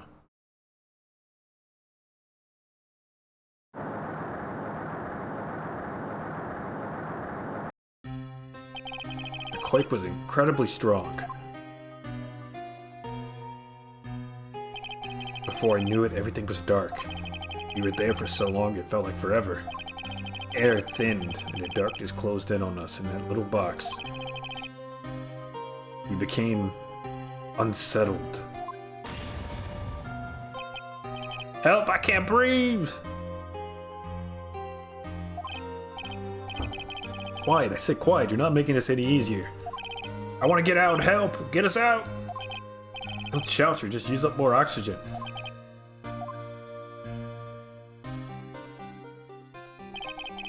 That's all I remember. When I came to, I was in a hospital bed, staring up at the ceiling. In court, Yanni Yogi's mental condition was called into question. They claimed the oxygen deprivation and stress had caused temporary insanity. In the end, the claim passed the court and Yogi was found innocent. 10 out of 10 Quake. Oh man.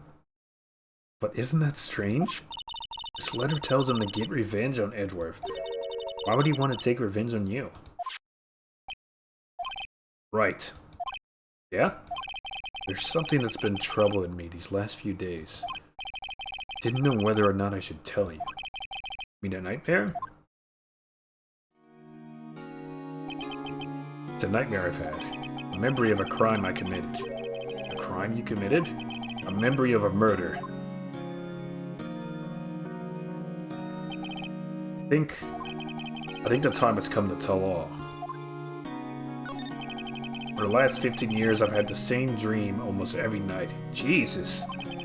I wake up in a fearful sweat every time. What kind of dream? It's a dream about my father's killing, in the dark. Help, I can't breathe!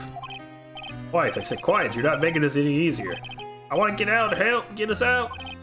Don't shout, you just use up more oxygen. Ah! I can't breathe you!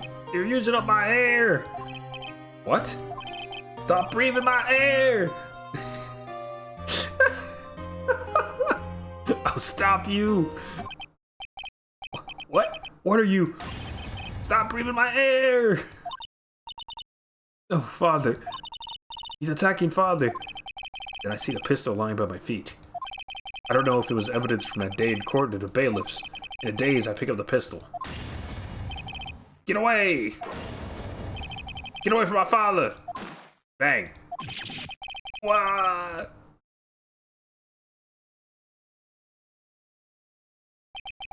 And with that scream, I wake. The bone-chilling scream. A scream that has rung in my ears for the past 15 years. But... just a dream, right? Right? That thought is the only thing that has kept me sane for the last 15 years. But what if I'm wrong? What if it's real? They say that sometimes people shut out memories in self-defense. Maybe it was I who killed my father. What? If you think about it that way, this letter makes sense. Get your revenge on Miles Edgeworth. Think about it. Yogi was really innocent. That's why he wanted revenge against me. Wait, Edgeworth, you mean... it was me? I was the true criminal of DL6. I shot my father. Bad. What are we gonna do, Nick? What can we do? I don't know. I don't think there is anything we can do, like it or not. If there's someone else who knows a lot about the DL6 incident, maybe. There is, Nick. There is someone else who knows about DL6. Grossberg? Mr. Grossberg. 23 months! Thank you so much for your support. 1 month off of a full year. That'd be 2 years, man. It's been a while.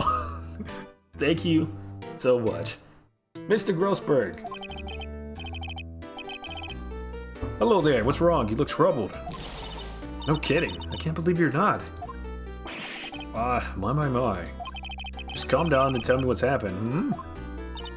It's Mr. Edgeworth. He... I see. So Edgeworth dreamt he shot his own father. It's only a dream. Only a dream! I wonder... what? If that's the case, then why do you two look so troubled, hmm? Well... also, consider this. Yogi quite certainly holds a deep grudge against Mr. Miles Edgeworth. So deep he'd want to frame him for murder. This leads me to surmise that Mr. Edgeworth's dream was not a dream, it was real. As you imagined, Miles Edgeworth threw the pistol to save his father. The pistol fired and the deed was done. No. I don't believe it. Yogi was suspected of murder and his career as a bailiff was irrevocably wrecked. Thus he sought revenge on Miles Edgeworth. This was his last chance, of course, with the statute of limitations so close. Why? But what's the connection there? What do you know about Gregory... Sorry, what do you know about Edgeworth's father? He was a defense attorney without a peer. It sounds trite, but it's true. Well, he may have had one peer now that I think about it. Your mentor, Mia Fey. Sister? Gregory Edgeworth was very disapproving of Mr. Von Karma's techniques. It's no surprise. Von Karma is an extreme man. Forged testimonies and evidence are nothing to him. The result, he has a perfect win record in court. To beat him, Gregory tried to call attention to his methods. And he lost. He died in despair, as it were. I see. When Gregory Edgeworth was killed, the police called on the spirit medium. That was your mother, Misty Fey. I am Gregory Edgeworth. I have been killed. The one who shot me was the bailiff, Yanni Yogi. Yet Yogi was found innocent. That's when my mother left us. Everyone called her a fraud. That's right. Everyone thought she was, you see. Yet, now that I think about it, it seems the one who lied was Gregory Edgeworth's ghost. Gregory Edgeworth must have known who shot him. Don't believe it. So you're saying he falsified his testimony? That Edgeworth's dad lied to protect his son?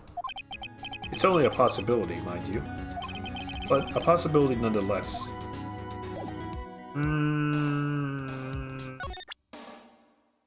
Okay. Oh, so this is the letter. It does seem that Yogi was following this letter when he killed Hammond. But why kill Robert Hammond? Hammond was a skilled defense attorney, but he defended clients not for their sake, but for his own. Own sake? He never trusted his clients, that one. The only thing he trusted was his own ability.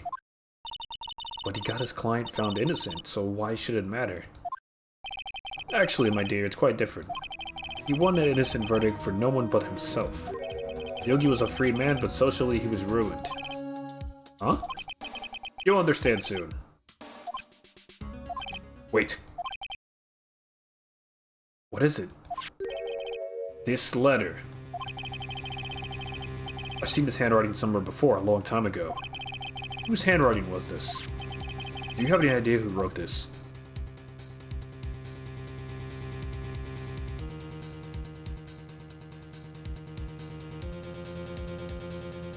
Yanni Yogi? Maybe it was Yanni? Yanni Yogi, you claim he wrote this letter himself, then followed his own instructions? No, it doesn't make sense. Probably Von Karma. I guess that would be what happened. Rumph! Rumph, I say! Perhaps you think Mr. Yogi has a split personality, I think that's definitely a possibility, yeah. No, I think not. I do not notice Yogi. In any case, there's no way I would recognize his handwriting. Right, so Mr. Wright, I'll ask you again. Do you have any idea who wrote this, Von Karma? Could it be Mr. Manfred Von Karma? Von Karma? Why would he have something to do with this? Well, I'm not sure. Von Karma. Wait! You're right, my boy. This is Von Karma's handwriting, I'm sure of it. It's too perfect. I used to see it all the time on court reports. What?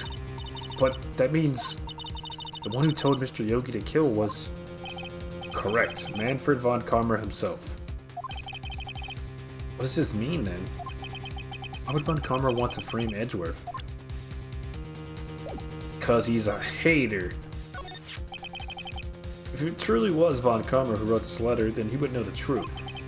He would know that Miles Edgeworth had accidentally killed his own father. He'll say as much tomorrow in court, I should think. He'll press the point until the court finds Miles Edgeworth guilty. No. But how could Von Karma know about Mr. Edgeworth's past like that? Even Mr. Edgeworth thought it was just a nightmare. That I do not know. And I do know that Von Karma is both persistent and a perfectionist. He may be seeking to satisfy a grudge against Gregory Edgeworth by hurting his son. What do you mean? It was 15 years ago. Von Karma met Gregory Edgeworth in court, and Von Karma did win. But he didn't make it through the trial unscarred. What happened in the trial between Edgeworth's dad and Von Karma? Von Karma got the guilty verdict he wanted. He won the trial. But Gregory Edgeworth accused Von Karma of faulty evidence. And though he lost the trial, Mr. Edgeworth's accusations stood. Faulty evidence? It was the only penalty Von Karma had ever received in his career as a prosecutor. Gregory Edgeworth dealt a blow to his perfect trial record, and he killed him for it. Wow. Must have been quite a shock for Von Karma. He took a vacation for several months after that, you see? Vacation? Yes, an unusual event for the man. That was the first and the last vacation he's taken in his many years of prosecuting. Really? He doesn't take vacations? Like go to the sea or to the mountains? Don't tell me he's never been to Europe. You have strange ideas about vacations, Maya. In any case, that was the only time he took a vacation from work. I believe the penalty upset him quite a lot. Odd, if he wanted to keep a perfect record so badly, why would he take such a long vacation? What do we do, Nick? Well, Karma's gonna bring up Deal 6, you can bet on it. What if Mr. Edgeworth pleads guilty to Deal 6? I won't let him! Yes, Mr. Wright. I hate to say this, but even accidental murder is murder, you know? It's called manslaughter, sir. I know that. Just believe in Edward's innocence. Can't believe he'd kill someone. But Nick, Mr. Edgeworth admits it himself. His father must have lied to protect him from beyond the grave. Soon I would be the ultimate watcher. That 35 streak, hell yeah. I don't care. I know he's not guilty. Mr. Wright, if you say so, I suppose I could go check again. The police files might hold something of interest. Mr. Grossberg, thank you. I can't promise anything. In fact, I think the chances of finding something are slim. I understand. The police materials, Alright.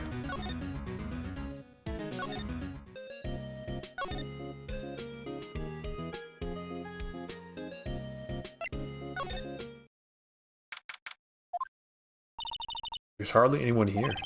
Everyone must be out looking for the old guy Yogi. It's you.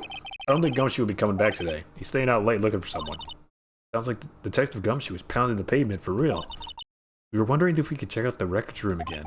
Well now, I can't have just anyone wandering around in there. But I guess Mr. Von Karma is in there now anyway. You can go in as long as he's there. Von Karma. Yes, he just arrived actually. I punched my wall too hard by accident. I'm bleeding out. Don't punch walls, bro. Don't punch inanimate objects. They're gonna win. They're gonna win on every time. No, I don't want to see that. No. Nope. Just don't punch walls, okay? Don't do that. I said by accident.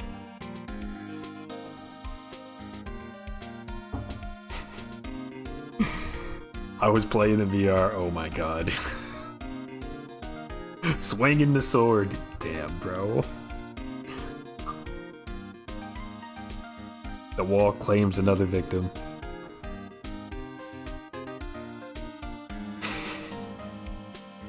Fellow concrete roller.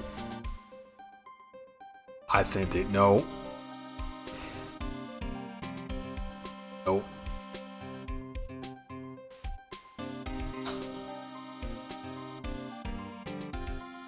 Von Karma's in the record room. Nick, let's hurry. He's falsifying records. Again.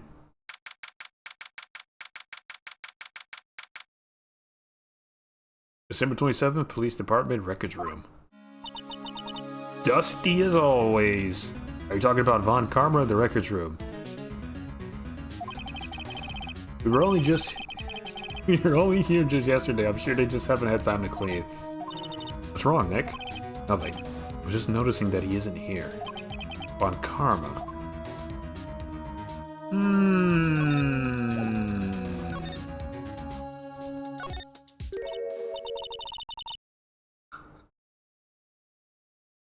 My dad teaches students that are in the system. They always be punching walls.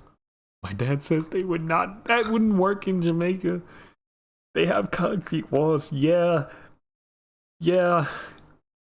They'd have a bad time. I'd imagine they'd have a very bad time doing that one. They may do that once, maybe twice. But sometimes lessons are hard learned.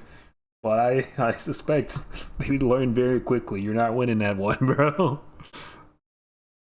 One of the drawers here is open. Someone must have been looking in it recently. The label says unsolved cases. Evidence. Unsolved cases. Nick. The file for DL6, it's completely empty. What? What are you doing in here? Eek! Von Karma jump scare. It was a culture shock to learn that something people do up here. Well, when your walls are made of drywall and particle board, it's very easy to to put your fist or your foot or sometimes your head through the wall.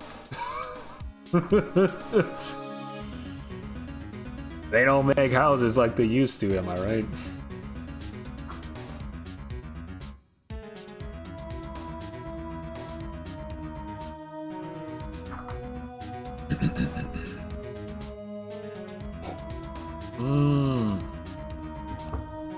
Okay, Von Karma.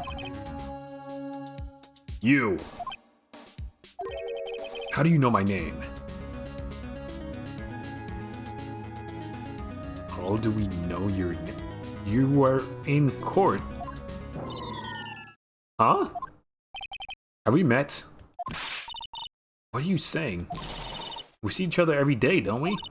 We're Miles Edgeworth's defense team. Defense team? Does he have a twin? I beg your pardon. You see, I rarely remember defense attorneys. Nah, I'm not buying that. They're like bugs to me. Needless things to be crushed. I can see how this guy was Edgeworth's mentor. I'm not buying that, bro. Got Vaughn dementia. Oh my goodness. Mr. Edgeworth is your student, right? A romanticist who still can't shed the veneer of amateurism. Just like his father, always second rate.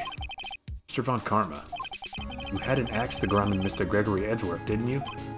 Me? A grudge against a mere defense attorney? Why? Because he dealt a blow to your otherwise perfect trial record. So you did, but what I don't get is, why did you take his son under your wing afterwards? The son of your most bitter rival. That, my dear attorney, is none of your business. Tomorrow will be the last day of this trial. It's been a while since I've had a defense attorney last this long. Still, you will lose in the end. Miles Edgeworth will admit his own guilt. His guilt of 15 years ago, you mean? You're quite the researcher. If you've done your homework so well, then certainly you must understand.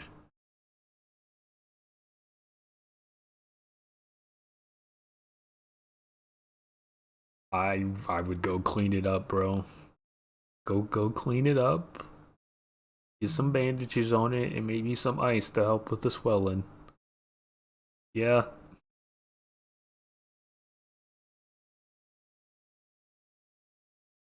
But I'm fishing. You can fish after. The fish will still be there, I promise.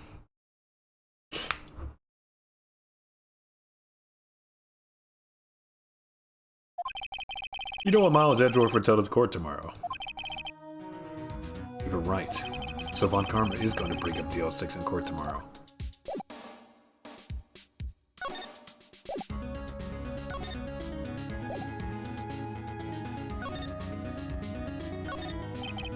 Large drawer is half open. Label, okay.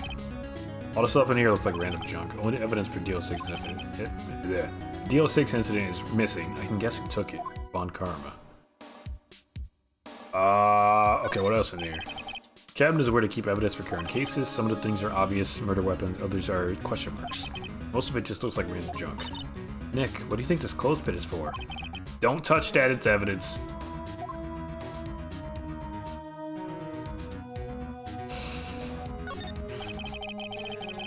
What are you, a vampire, bro? What do you mean?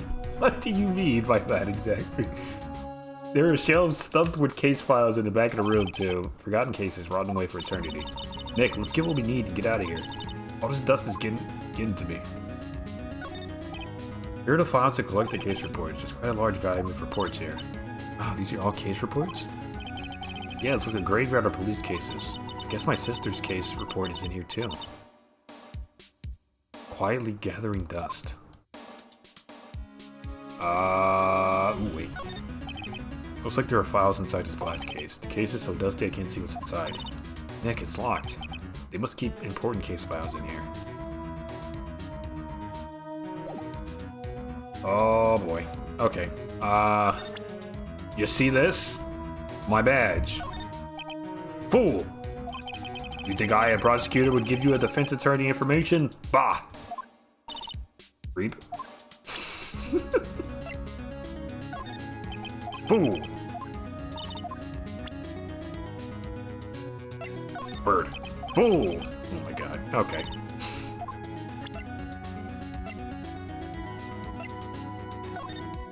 Oh.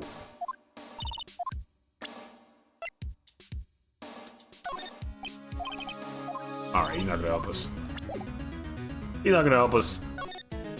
Leave.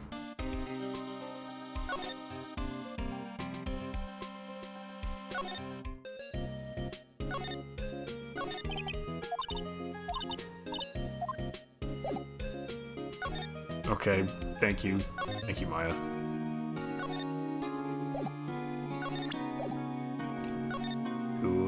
We just go back here?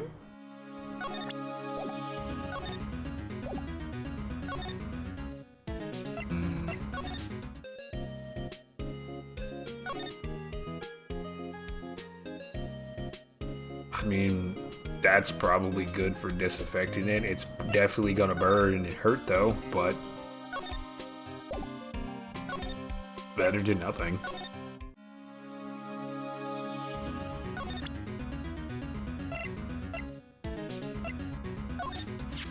Mr. Von Karma, have a look at this. This was you, wasn't it? You instructed the Ani Yogi to commit murder. Ani Yogi. Oh, I do have to show him the damning evidence ahead of court. Okay. How many years has it been since I've heard him called by that name? He's a fool. I told him to burn it after he read it. Oh. It's just all out in the open now, isn't it? Okay. So you admit it. You wrote Mr. Yogi this letter. Yes, my dear defense attorney. Thank you for taking the trouble to bring it to me. You saved me from a lot of needless hassle. What? Nick, what is that thing? A gun! A taser. Stun gun for self-defense usually. Indeed. 600,000 volts will course through your body like a dog touching an electric fence. 600,000? Oh, don't worry. People don't die from it, usually. Now give me the letter. No! Ow! Whoa, what are you? Nick, run! He tased Maya? What the fuck is wrong with you? Out of my way. Gumshoe! Where is he? Where's Gumshoe? God. He got us. Yeah, maybe we shouldn't have showed him the freaking thing, Phoenix, but that was the only thing I could do to advance the story here. The letter's gone, of course.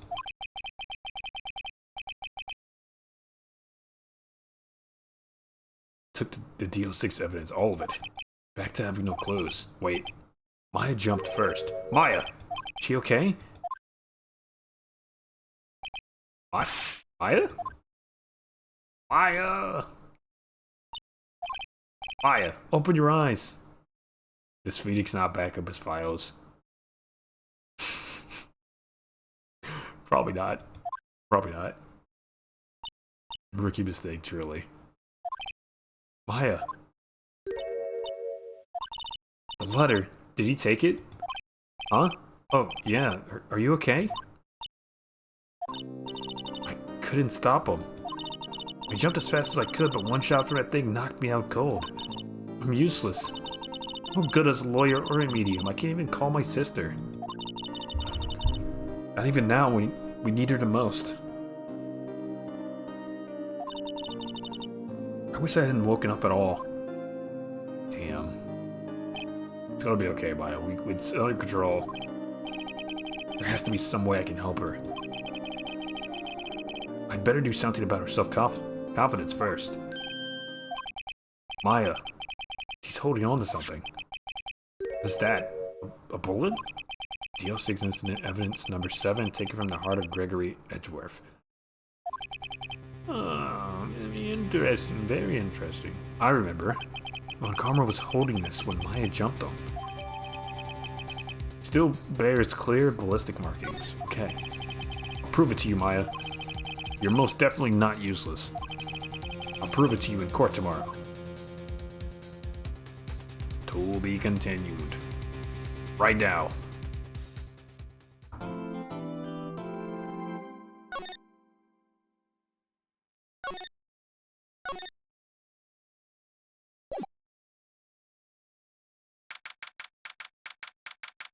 December 28th, 9:51 a.m. District Court. Defendant Lobby 2. This is it. Judgment Day. Today things are gonna get settled at last. A lot of things. Oh my god. What's the big idea? Sorry, Nick. I only touched your shoulder. Guess the shock hasn't worn off from my run-in with the stun gun yesterday.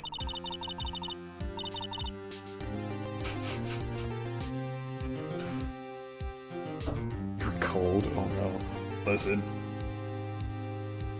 You gotta do the same thing I be doing, bro. I'm in the chair right now streaming, but I'm fully wrapped in a blanket.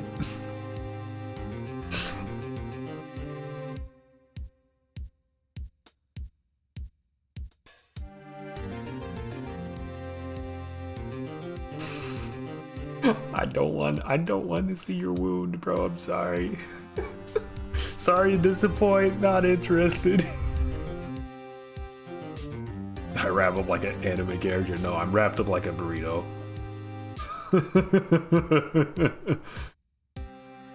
Anyhow, today's the last day of the trial. Good luck, Nick. Thanks, Maya. Edgeworth is looking glum as always. I hope Von Karma doesn't push him too hard.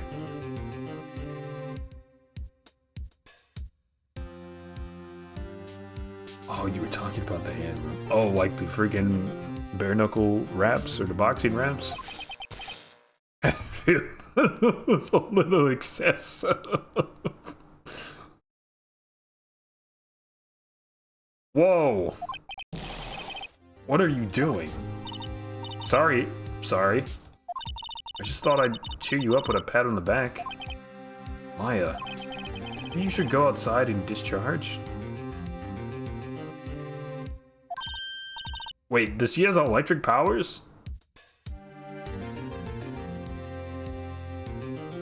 Okay, I guess she has electric powers. She's shocking people. Cool. Maybe you can use that on Von Karma. Right, good idea. Try not to electrocute anyone on your way out. Oh yeah, pal. What's gotten into that girl? Detective Gumshoe. Morning, Mr. Edgeworth. Mr. Edgeworth? Good morning. She has electric powers like the Spider-Man character. The hit Spider-Man character spin. I hate it. I hate it so much, bro. How did it go, detective? Have no fear. As promised, I've captured our runaway caretaker.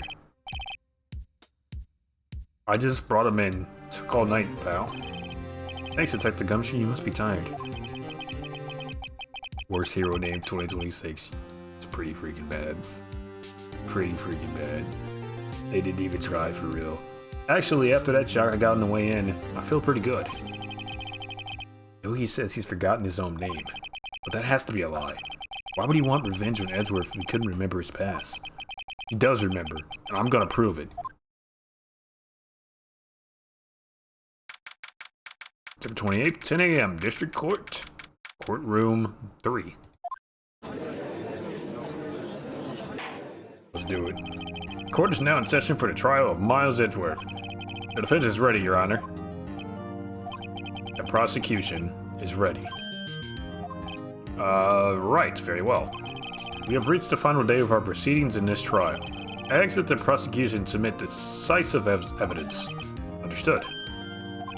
Come on, don't be awed into silence by every little thing he says. Very well, Mr. Von Karma, your opening statement. Right. Thanks to Detective Gumshoe's efforts, the boat rental shop caretaker has been arrested. In yesterday's trial, the defense asserted that the caretaker was the murderer. However, the caretaker has yet to confirm this. I would like to ask the defense to cross-examine him as much as necessary. Very well. Please bring the witness into the courtroom.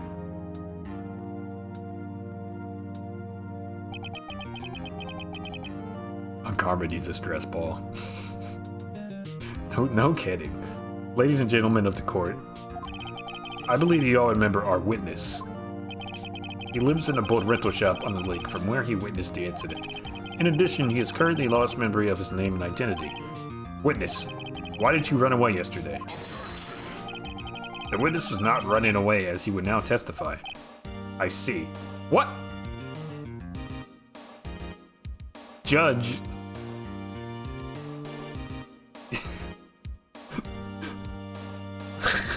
Judge, you're the one with the power here, bro. Very well, please begin your testimony. Oh my goodness.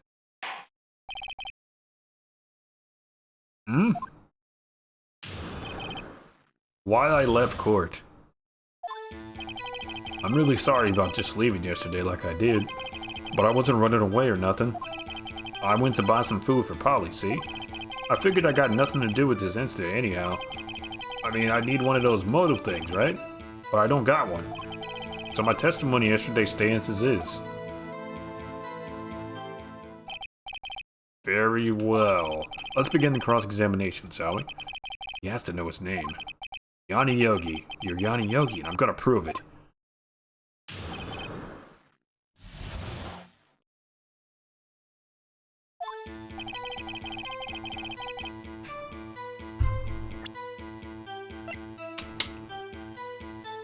What did he take?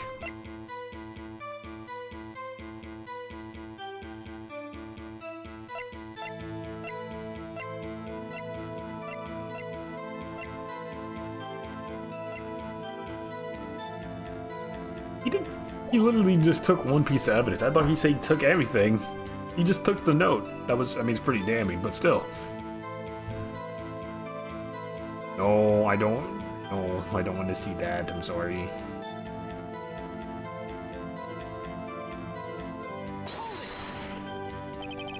I'd call what you did running away, not just leaving. Nope. Nuh-uh. Nope. You heard Larry's testimony and realized you were in danger. Now, Mr. Wright, there's no need to rush to conclusions. As I said, the witness was not running away. Listen to the testimony. Sure seems relaxed. In fact, they both do, Von Karma and Yanni Yogi. But I wasn't running away or nothing. Press. Then why'd you leave? He's just about to say why. Is it so hard for you to just quietly listen when someone is talking? I sat quietly, Edgeworth would be guilty in 3 minutes. I went to buy some food for Polly, see? Food. Polly is a bit of a gourmand, you see. She only eats these high-quality bird pellets in France. They only have them in the big pet store downtown. She weren't arrested until this morning. Why didn't you go back to the caretaker shack? Well, I kinda got lost, you see. The witness has trouble remembering things sometimes. When the police apprehended him, he was on his way back to the shack. Yeah, right. Nice try, Von Karma. No one's gonna believe that. I see. So he was lost. Judge. Judge, please. Your Honor, come to your senses. Figured I got nothing to do with this incident anyhow. Lost much of your memory, is that correct? Yep, seems like it. And how could you notice you didn't have anything to do with this incident? Or maybe you're lying about not having your memory. You know exactly who you are. The witness has testified quite clearly that he has no memory of who he is. Has he? Has he truly? We shall see, we shall see. If you claim he's lying, and show the court proof. How am I supposed to prove what's going on in that old codger's head? That's impossible. I'm glad you come to your senses, Mr. Wright. Very well, witness, please continue.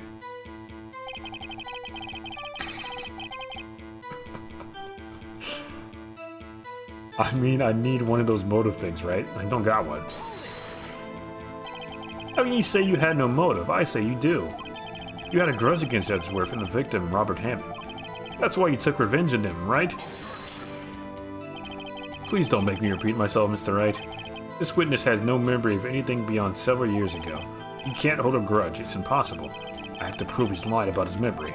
Otherwise, it's going to be the same thing over and over again until the trial ends. Might I say something, Mr. Wright? Yes, Your Honor? You've been saying the same thing now over and over. You've been calling the witness's memory of the past or lack thereof into question. But does this really have anything to do with the current case? Of course, Your Honor. The witness has said he has nothing to do with this case and no motive.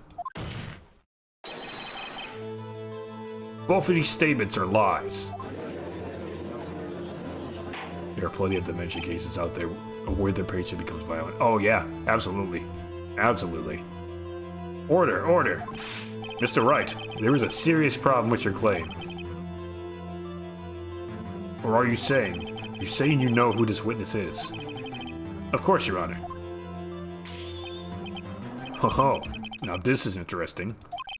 I would like to know myself, so who is he? Don't play dumb, Von Karma. Mr. Wright, please tell us this witness's name. His name is Yanni Yogi, a former court bailiff. Yogi? That name seems familiar.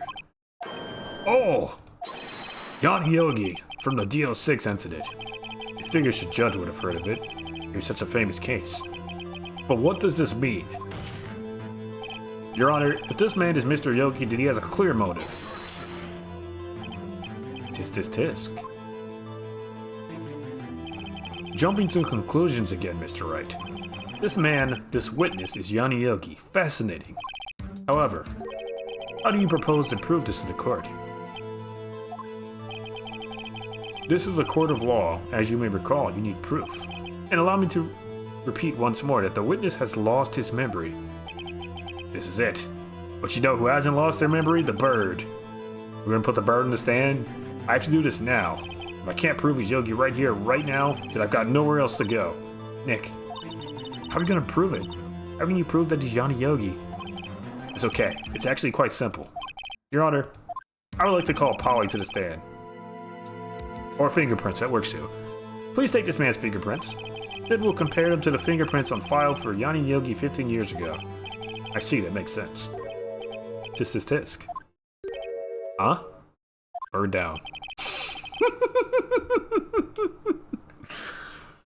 I'm so very, very sorry, Mr. Wright. Why? The witness has no fingerprints. What? No fingerprints? that why there's none of his prints on the gun? You see, before I worked as a caretaker, I worked at a chemical plant. I burned my fingertips working with the stuff. Yup. What? Oh, you sneak. You burned your fingerprints off to hide your past.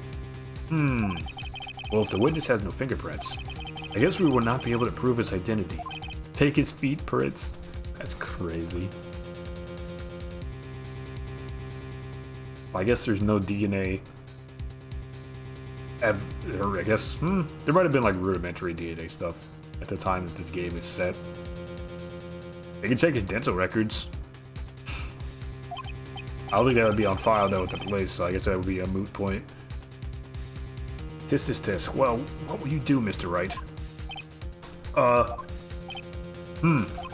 It seems that the case has been decided now. No. I know what happened.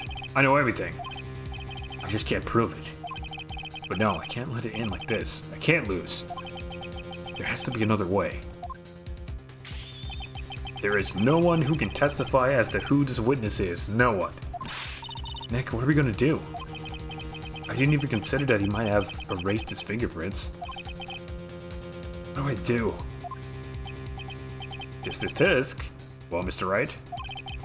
Perhaps you'd like to cross-examine his parrot for a little comic relief.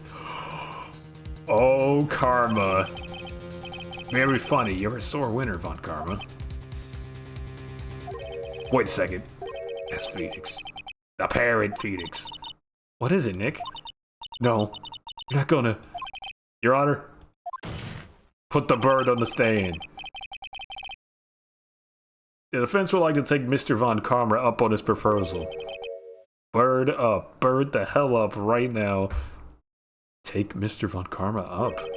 Oh, on my proposal? Exactly, Your Honor. I would like to cross-examine the witness's pet parrot. Oh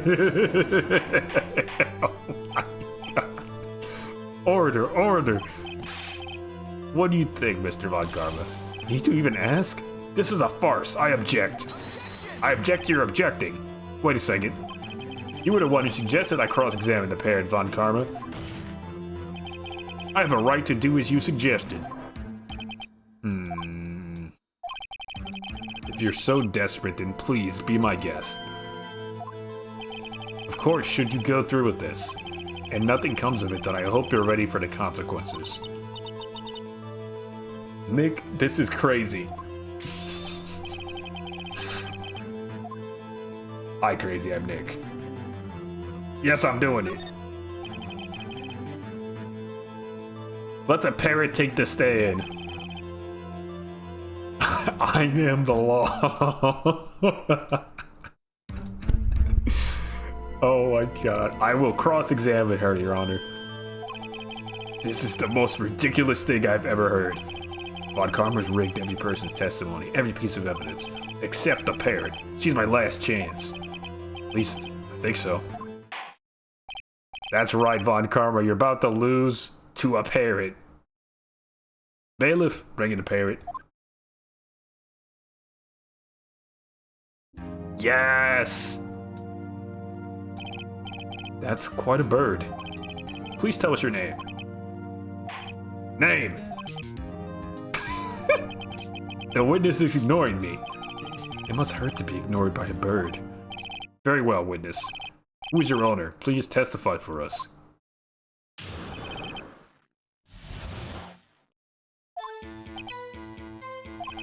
Hello, Squawk.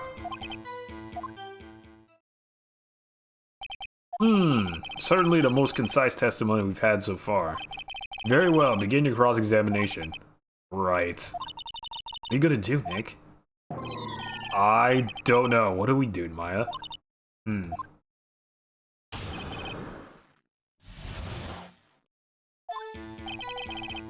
Hello, Squawk. Witness, you can't just say hello and expect us to get anywhere. I want you to testify. Maya, you talk to her. Right, what do I say?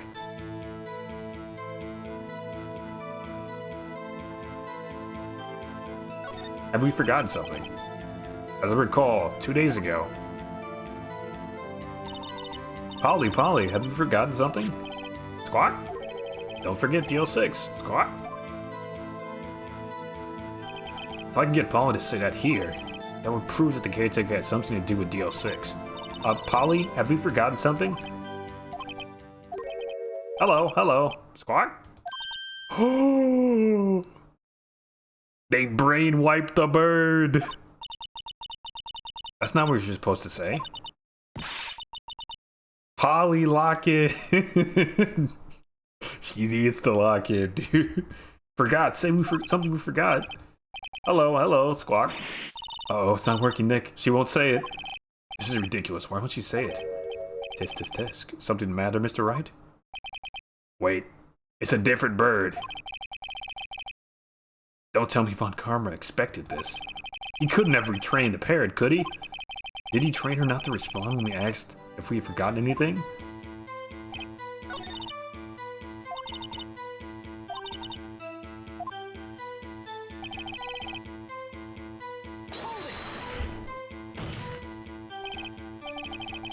Witness, you can't just say hello and expect us to da-da-da. Okay, Maya, you talk to her.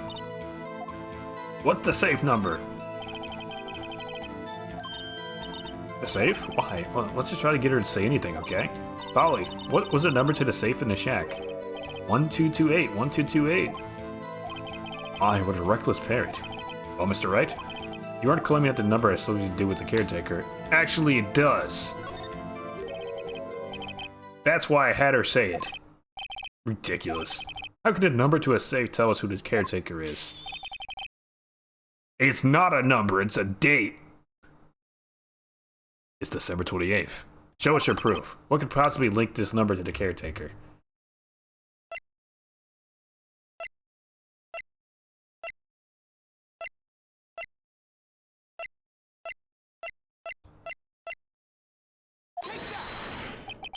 The DL6 case file? What is this obsession you have with that case? Mr. Wright, where in this file is something pertaining to the safe number? Victim data, suspect data. Case summary. It's on the case summary page. The case summary? Specifically the date on which the DL6 incident occurred.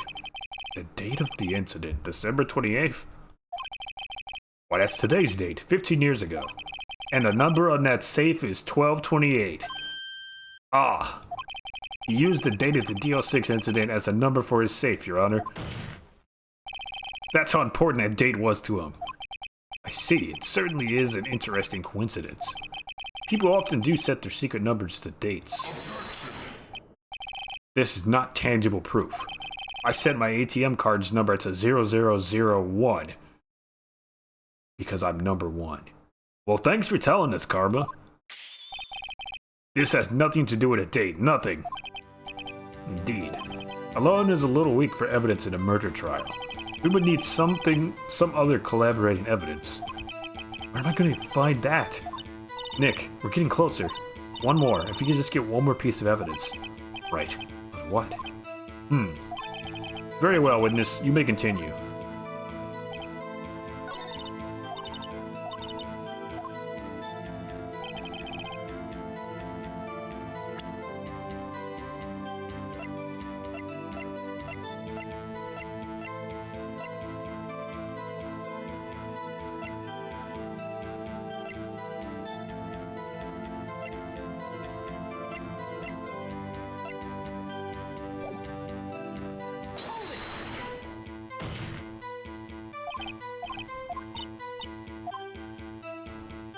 What's your name?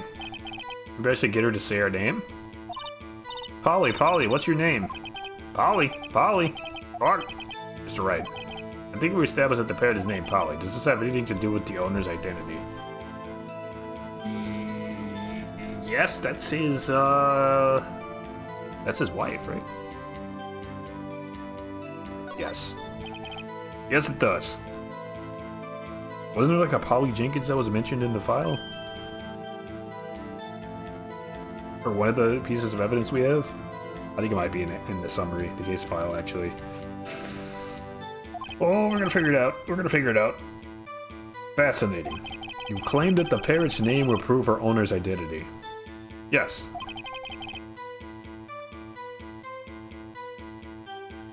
Show us the proof. Nick, don't you think you're taking the bluffing a little too far? No. Listen, we're not here to answer the question of who is the caretaker. Polly spelled backwards. You'll up. Oh my goodness. Thank you for that. We're here to prove that he is Yanni Yogi. All we have to do is tie the name Polly to Yogi. Your Honor.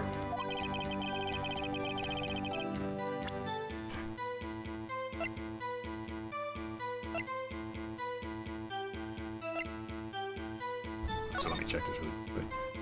This. Here.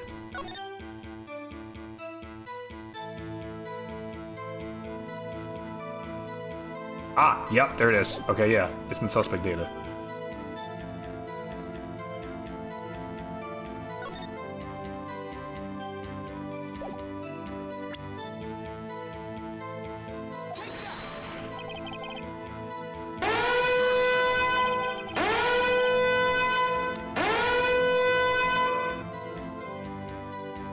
What's up, Phantom? Hope you had a good stream, brother. We're doing some more Ace Attorney today. We're in mid-trial right now. And our witness for the evening is a bird. We are cross-examining a bird. That is quite a large file you have there. Which page is the proof on that? Show us or stop wasting our time. Yeah, the hop off because you started lagging hard again. Oh, I'm sorry to hear that, man. Internet issues are never fun. Very well, Mr. Wright. Please show us the page where in this file is the information connected to this parrot's name in the suspect data. It's on the suspect data page. This page has all the information about Yanni Yogi. Right after he was arrested, his fiancée took her own life. See? Indeed, it does say that, yes. What was his fiancée's name? Polly Jenkins. Polly! Exactly, Your Honor. He wanted to remember the name of his fiancée who had passed. That's why he named his parrot after her. I see. I guess that is possible. A mere coincidence, that's all. My granddaughter has a dog she calls Phoenix. Well, Mr. Phoenix Wright, does that make you my granddaughter's fiancé? Probably. Possibly. She's only 7 years old. Okay to know. Definitely not. That's enough. I think we reached a conclusion here. This is a mere coincidence, that's all. True, that is a possibility. we had to backpedal pretty hard there. However, two coincidences at the same time seems more like a pattern to me. What are you saying? Summon the caretaker of the boat shop. Immediately. He's back. Oh, it's time. We're locking in. Witness. Tell us your name. Wait. This witness, he doesn't remember. No, it's okay. I've accomplished what I wanted to do. I'm done. Nick, he looks totally different.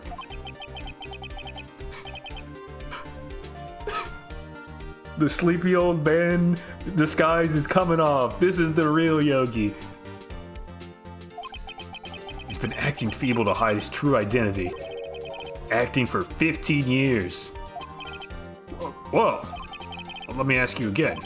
Please state your name for the court. My name is Yanni Yogi. 15 years ago, I served as a bailiff in this very court. Order, order. Yanni Yogi.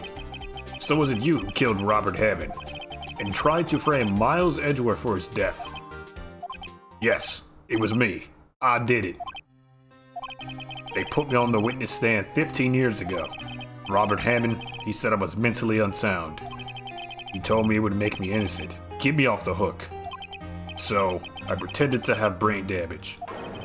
I was innocent, really, but he didn't believe me. We won the trial, but I lost everything. I lost my job, my fiance, my social standing. Then this year, 15 years later, a package arrived. It was a letter and a pistol. The plan was written out in careful detail. It was a plan for me to take my revenge on the people who ruined my life. I didn't care who had sent it. I thought this was my chance. After 15 years, this was it. Finally, a chance to have my revenge on Robert Hammond and Miles Edgeworth. I have no regrets. Wait a moment. Revenge against Miles Edgeworth? What do you mean? I am not at liberty to speak on that matter. Why don't you ask Mr. Edgeworth yourself? Anyway, I admit it. I was the one who killed Robert Hammond.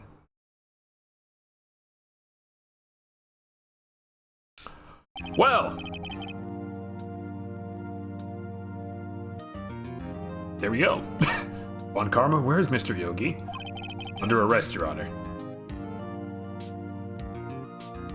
He was not a teenager. He was like third grade? He was in third grade. So he was like 8.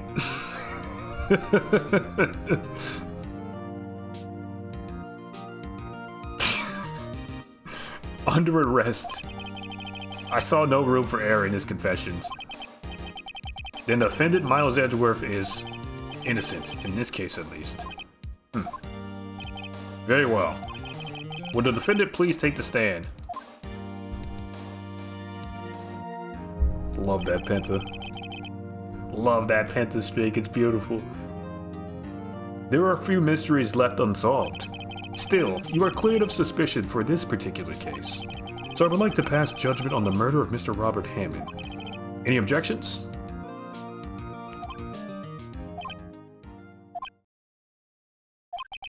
I don't believe it. Why isn't Von Karma saying anything? Very well. This court finds the defendant, Mr. Miles Edgeworth, not guilty. We did it. But there's still more to come here.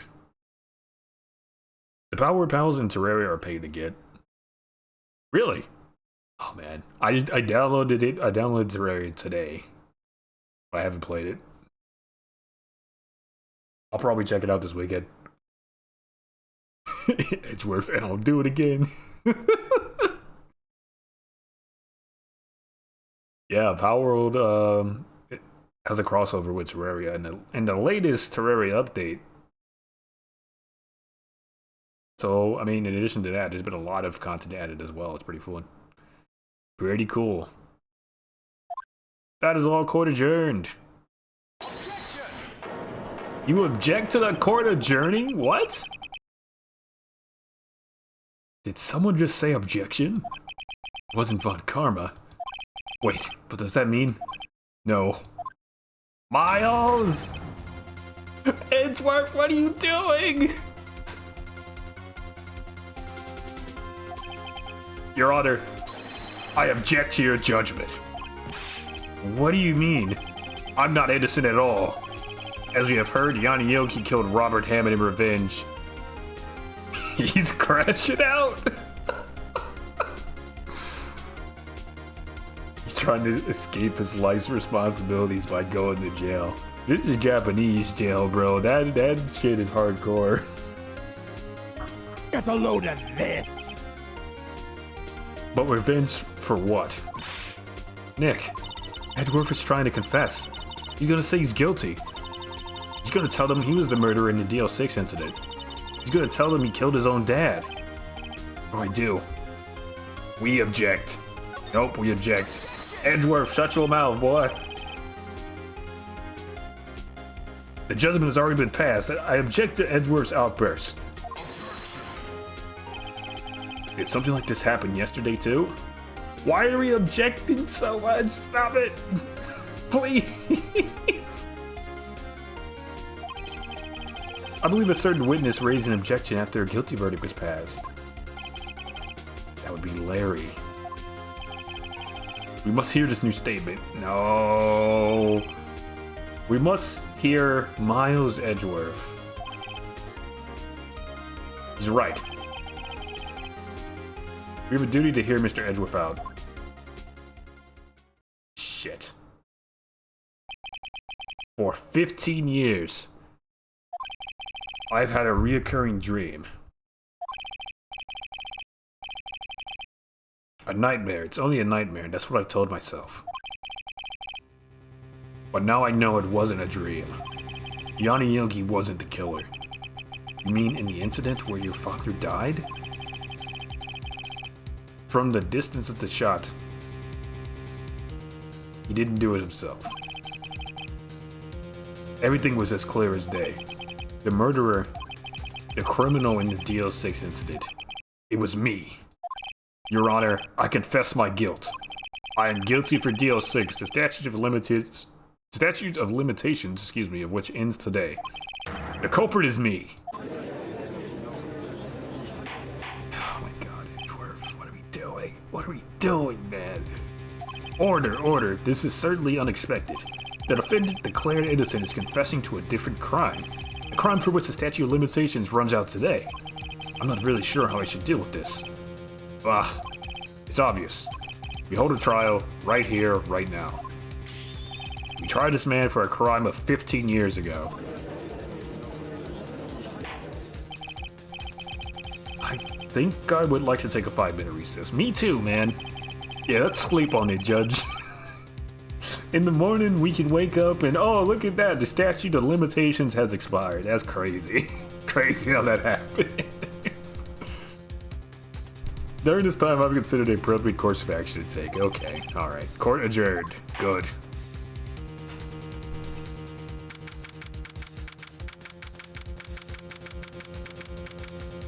December 28th, 2:24 p.m., District Court, Defendant Lobby 2. I'm sorry, right? I've just wasted all of your effort. Gumshoe. Oh, you made Gumshoe sad, Edgeworth. Mr. Edgeworth, I just don't believe it, sir. I mean, you killed your dad? I didn't want to believe it myself, the detective. But it's the truth. I deserve it to be punished. Okay, Edgeworth. I didn't know that's where we were taking this, bro. Murder is murder no matter what the circumstances. God, dude. This is crazy, just crazy. Nick? What are you doing? Huh? Oh, I was just reading through the court record one more time. I'm getting my case ready. Your case? For what? Isn't it obvious? I'm gonna prove that Miles Edgeworth is innocent. Phoenix stays locked in. He's never not locked in, bro. He said, oh, back-to-back trials, you bet, bud. Let's do it. He said, bro is a 220% dedicated prosecutor. He certainly is. If I'm guilty, I gotta prosecute myself. It's my job. This is who I am. What are you talking about, pal? He just admitted to it. He confessed that he did it. In court. I'm sorry, Edgeworth. But I don't believe your nightmare. What? It's just a dream. It's not real. The truth is right here in this court record. In any case, tighten your belt. The real fight is just beginning. I'll prove you're innocent. Trust me. Right. This is a long case. These last 2 days has been 2 hours and 40 minutes. I think we probably finished this and then we're gonna have to call it and do the very last case next week. December 28th, 2:30 p.m. District Court, Room 3. Now then, I would like to resume our trial. Judge, Miles Edgeworth has admitted his own guilt. He has confessed his crime. Let us begin by hearing his testimony. Then, though pointless, Let the defense do their cross-examining. The statute of limitations on the DL6 incident runs out today. Though it's unconventional for me, I'd like to run this one by the book. I see. Does the offense have any objections? I have nothing but objections to this, Your Honor. I mean, no, Your Honor. What's up, man? Nice to see you again. More Monday Ace Attorney, of course. Dealing with Von Karma, this slimy bastard. Von Karma, you knew this was going to happen from the very beginning, didn't you? Very well. Will Miles Edgeworth take the stand, please?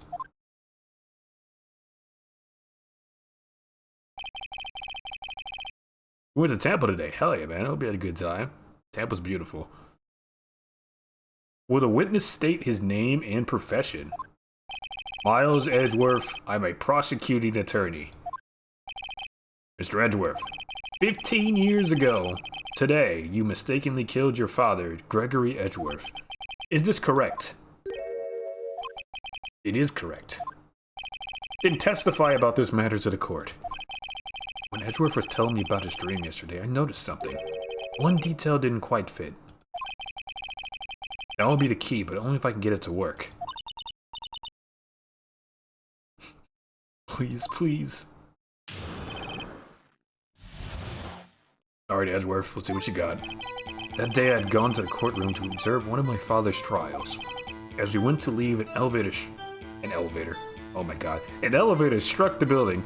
Now, an earthquake struck, trapping us in the elevator. My father and Mr. Yogi lost their composure and began to argue. Just then, something heavy fell at my feet. I picked it up and threw it at Mr. Yogi. I wanted them to stop fighting. A moment later, there was a single gunshot, then a scream. It was a terrible scream. I remember it to this day. That's all.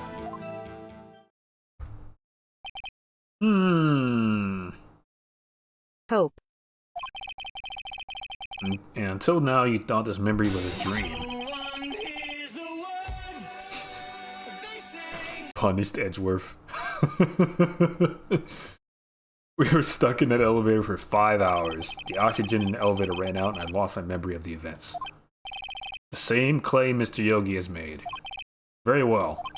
Mr. Wright, your cross-examination, please. Yes, Your Honor.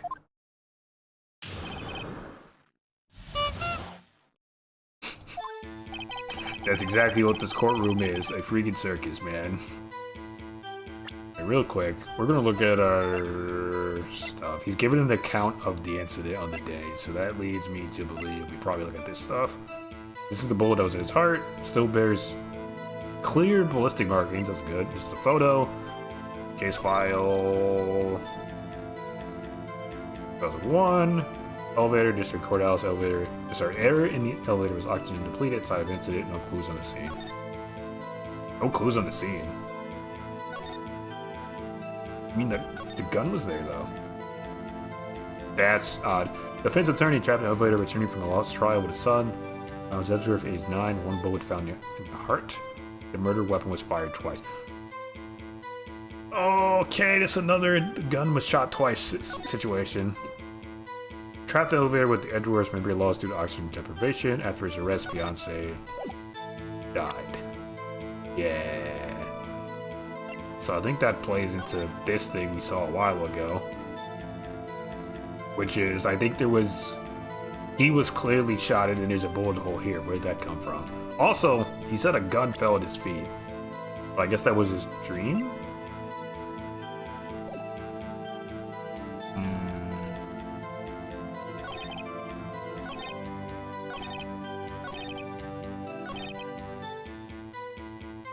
Single gunshot to the... yeah. It has to be that then.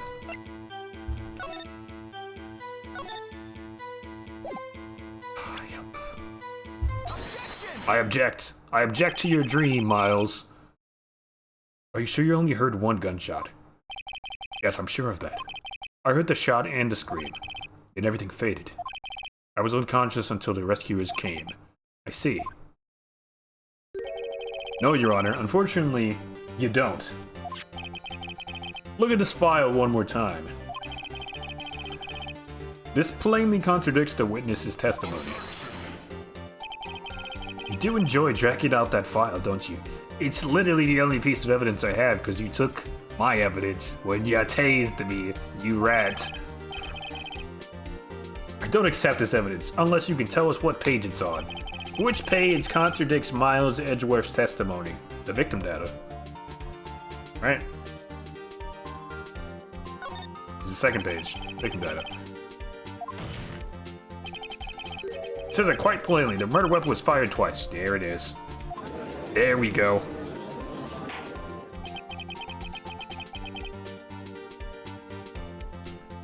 Miles Edgeworth only heard one gunshot. Yet the murder weapon was fired twice. The first shot was the accidental fire when the pistol was thrown. So who fired the remaining shot?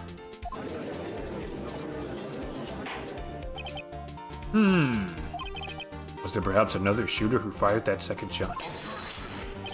Your Honor, as I'm sure you're aware, this incident occurred 15 years ago. The evidence is dated. The pistol did fire twice. However, we do not know when that second shot was fired. It might have been fired the day before the incident.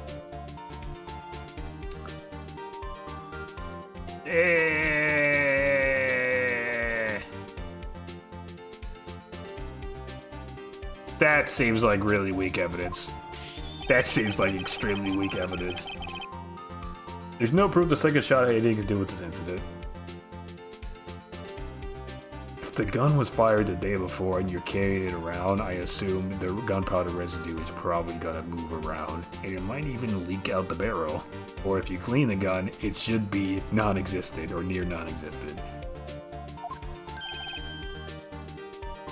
This scene, once again, dubious evidence, but we have to react to it. What? I see. You do have a point, Mr. Wright. Or Mr. Wright. The murder weapon was fired twice, as we've heard. One of those shots was fired by the defendant, a boy at the time. Do you have any proof that the other shot fired had something to do with this case? Yes. Yes? Your Honor, I think I'll be able to show you proof. What? Impossible. Mr. Von Karma, save your surprise for after you've seen the evidence. Very well, Mr. Wright. Show us your proof. Do you have evidence that the second firing of the pistol is related to this incident?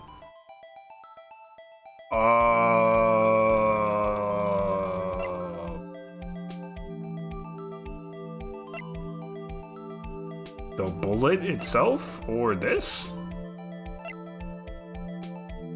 Ballistic markings. It doesn't help us. Yeah, it'd have to be this, though, because I'm looking at the hole in the,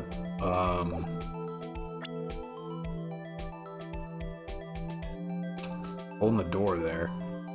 Because if it's fired accidentally and it hits him, he wasn't standing there, at least in all, like, in all recollections of this we've seen, he wasn't standing there, so that has to be the only thing I can think of, realistically, here. We're gonna do it. We're gonna go for it. We're gonna go for it. Look at this photograph. This is a photograph of the scene of the crime 15 years ago. I can see that the victim lying there is Gregory Edgeworth. This proves the murder weapon was fired twice at the time of the incident. This photo proves it. So, let me get this straight. This photo proves 2 shots were fired? Where? Your Honor, please get a clue. Show the judge the contradiction in the photo. That bullet hole. Every time I do, it makes me laugh. Oh my god. That should be obvious. The contradiction is here.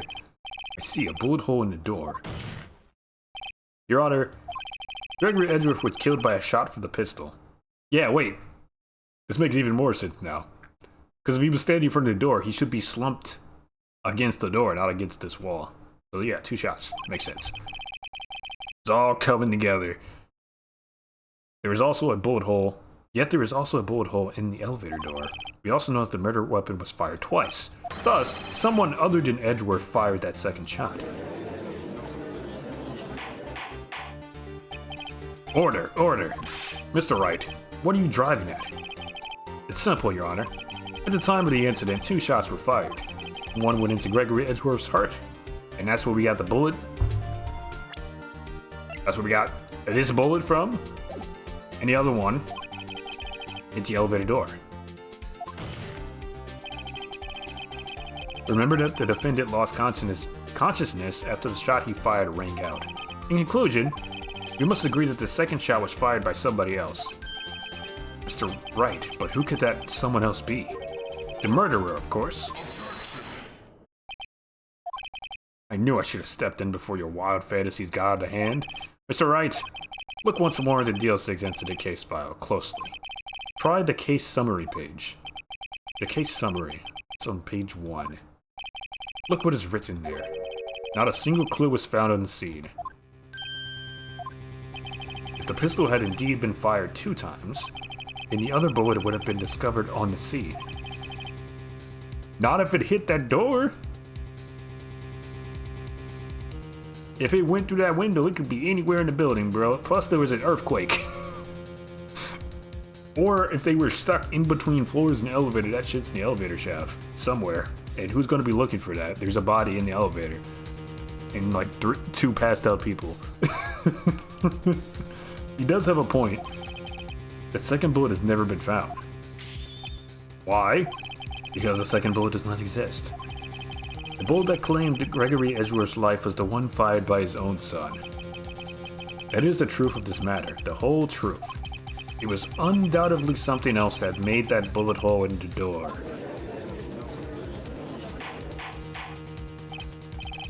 Order. I will have order. Mr. Wright has proven one thing to us quite clearly. That the murder weapon was fired twice at the time of the incident. However, as Mr. Von Karman says, the second bullet fired was not found. It is highly unlikely that the police merely overlooked this second bullet. So all we have is a single bullet fired. I'm afraid I have to discount the defense's claim. No, bro, seriously? I praise the judge for his wisdom in this matter. Shut your mouth, Karma. How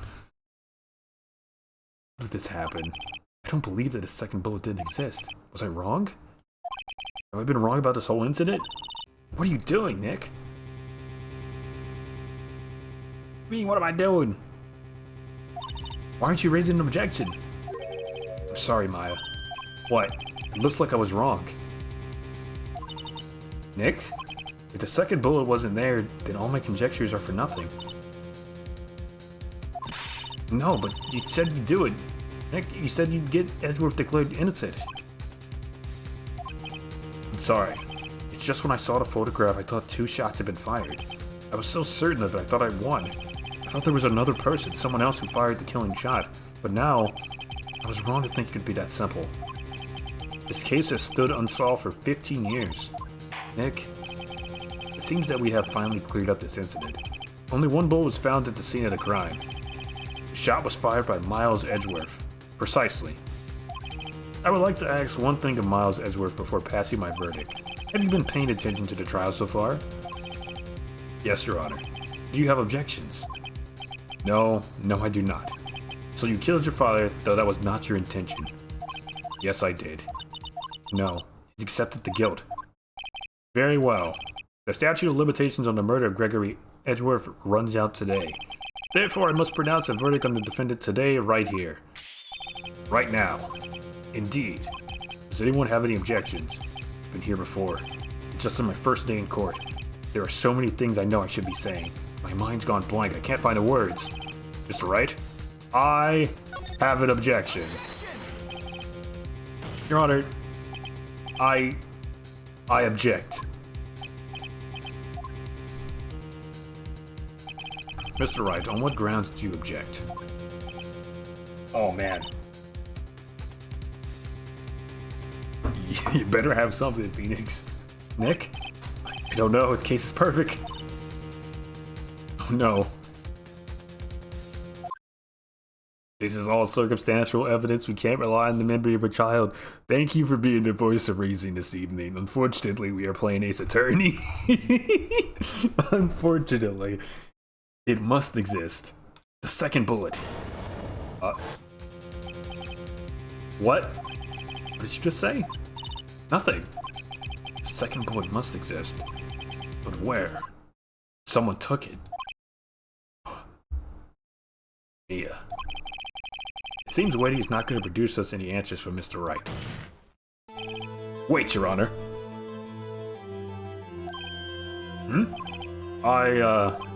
The second bullet, it existed. What? Well, we just heard proof that it didn't.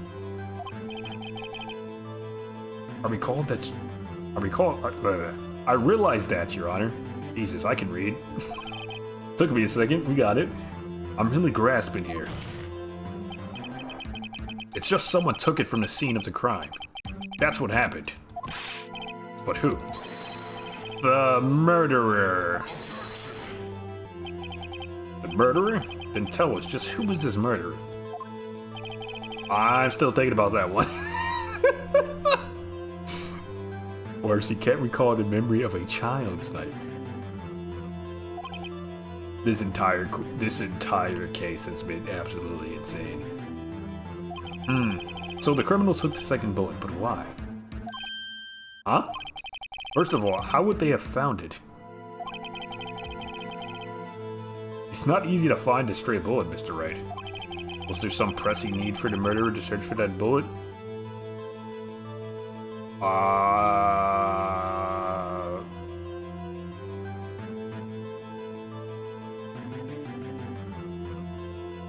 This is honestly 50-50, I don't freaking know. Is this an instance where we have to subvert our expectations here? I'm gonna say knowing karma, probably?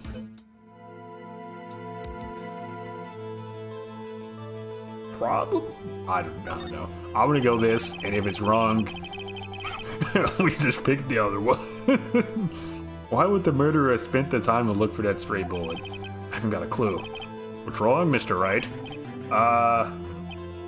The murderer had no reason to take that bullet. You don't want to admit it, but it's true.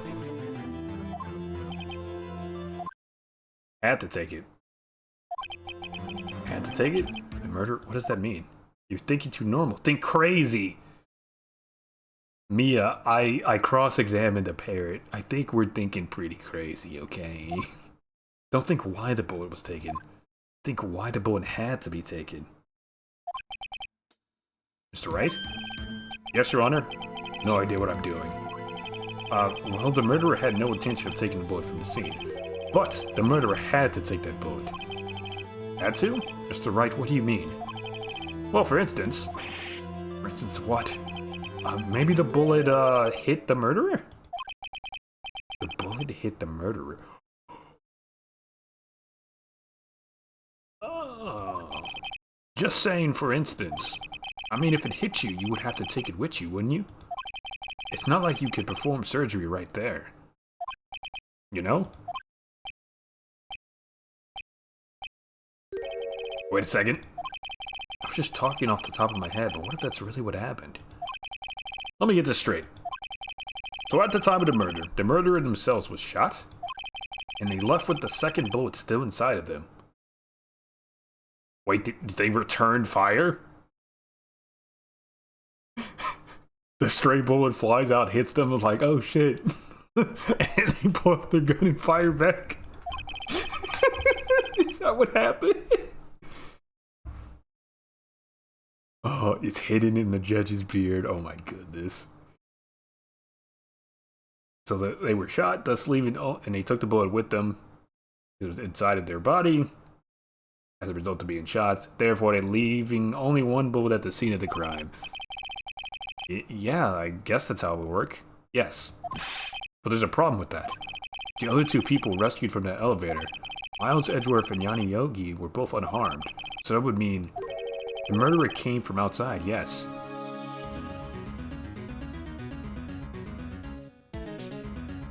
So they were the person that got them out and then shot. Oh my god. So at this point, it was karma then, right? Karma killed him because he he poked the hole in his defense that he didn't appreciate and had them cast doubt on his methods. He's just a hater. The gun fell from the ceiling. It did. I wasn't sure if that was a part of his dream or not, but yeah, they did mention that. The two men fight inside the elevator. Trying to stop them, the boy picks up the pistol at his feet and throws it. The pistol discharges, and the bullet goes through the elevator door and hits the murderer outside. The boy loses consciousness. Then the murderer opens the elevator door and sees the men inside, sees a pistol on the ground, picks it up, blasts them.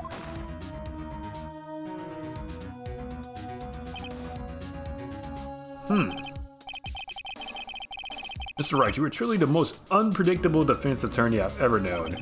I can tell you're grasping, and I cannot deny the possibility of what you say. What are you saying? Deny it. Deny it. No one involved with the incident was wounded. There was no murderer.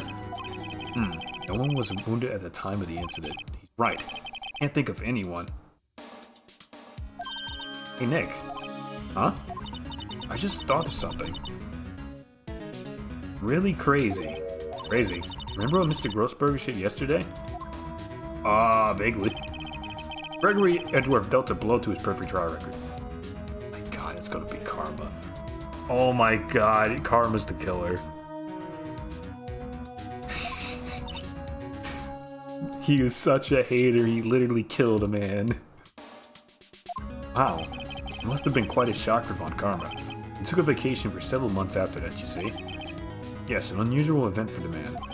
That was the first and the last vacation he'd taken in his many years of prosecuting. What if Von Karma didn't take that vacation because of shock, but took it because he was injured? I mean, he tased you in a child. True. True. And this is a man that has demonstrated time and time again he's willing to do anything. It can only mean one thing. He was the murderer in the DL6 incident. He was the man who shot Gregory Edgeworths. It was Von Karma. Man, something wrong, Mr. Wright? You seem dazed. No, Your Honor. Well, you have indicated the possibility that the murderer came from outside. Can you give us the name of your suspect? Uh-oh. Should I? Come out and say it now? Yeah, what do we gain by not saying it? You say it now. Von Karma, please remove your shirt from the court. We need to inspect you for bullet wound scars. Your Honor, there is a suspect, one lone suspect. This is certainly interesting news. Very well, Mr. Wright. Who is your suspect? Von... my hands are shaking. Well, what? Von Karma. Von Karma? Look at that smirk. You mean the Von Karma, the prosecutor? The one standing right over there. Bah. You don't object? I see no need. Why honor this ridiculous outburst with my objection? Because you took a vacation for several months starting the day after the incident. Yet you pride yourself on a perfect record. Why did you take such a long vacation without any reason? So you're claiming that I took a vacation to heal my injury from the incident. Fascinating. Prove it. Alright, take your shirt off.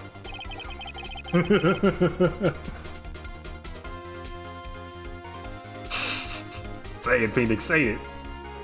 I would have needed surgery, no? Where did I go under the knife at, Mr. Wright? Bring the doctor that operated on me. Have him testify. Nick, let's find out who his doctor is. It's no use. Edgeworth? I know Von Karma, perhaps too well. He's perfect. He wouldn't leave clues. He probably didn't undergo surgery. That would leave a doctor as a witness. Nobody's that perfect. So what, Nick? Did Von Karma pull the bullet out by himself? That's insane.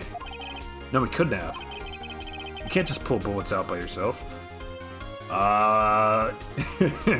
You can do anything you're brave enough.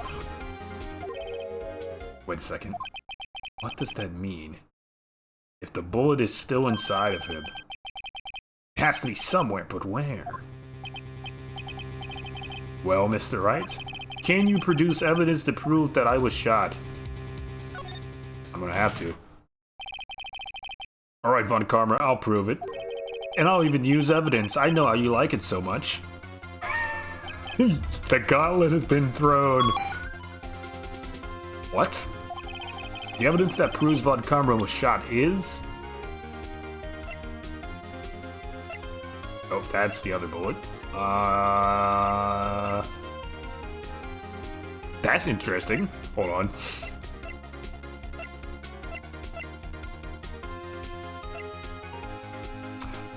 Would it be crazy if... if we used the metal detector and it beeps? Metal detect that son of a bitch. You got it, bro. Von Karma is perfect. He wouldn't risk surgery leaving an evidence trail. So then I ask, where is that bullet now? I think it unlikely that Von Karma performed surgery on himself. You don't mean... I do. There is the possibility, nay, the certainty, that the bullet is still inside Von Karma. Is that even possible for all these years? Well, there's one way to find out. Judge, this is a metal detector. He could use this.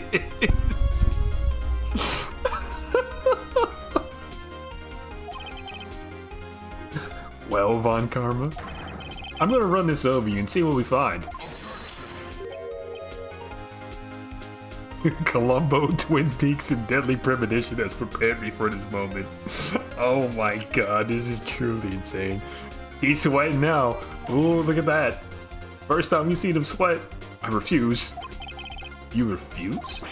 Well, refusing this means you acknowledge that the bullet is still inside you.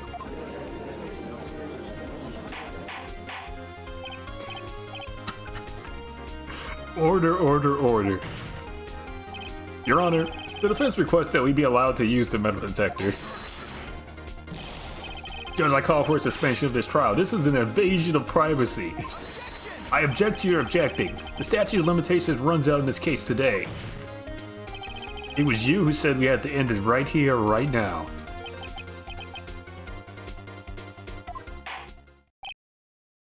Enough. I permit the use of the metal detector. Mr. Von Karma, you will submit yourself to testing.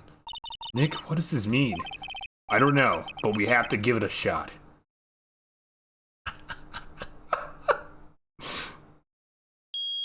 Oh, uh-oh. It reacted. Something's inside his right shoulder. The bullet.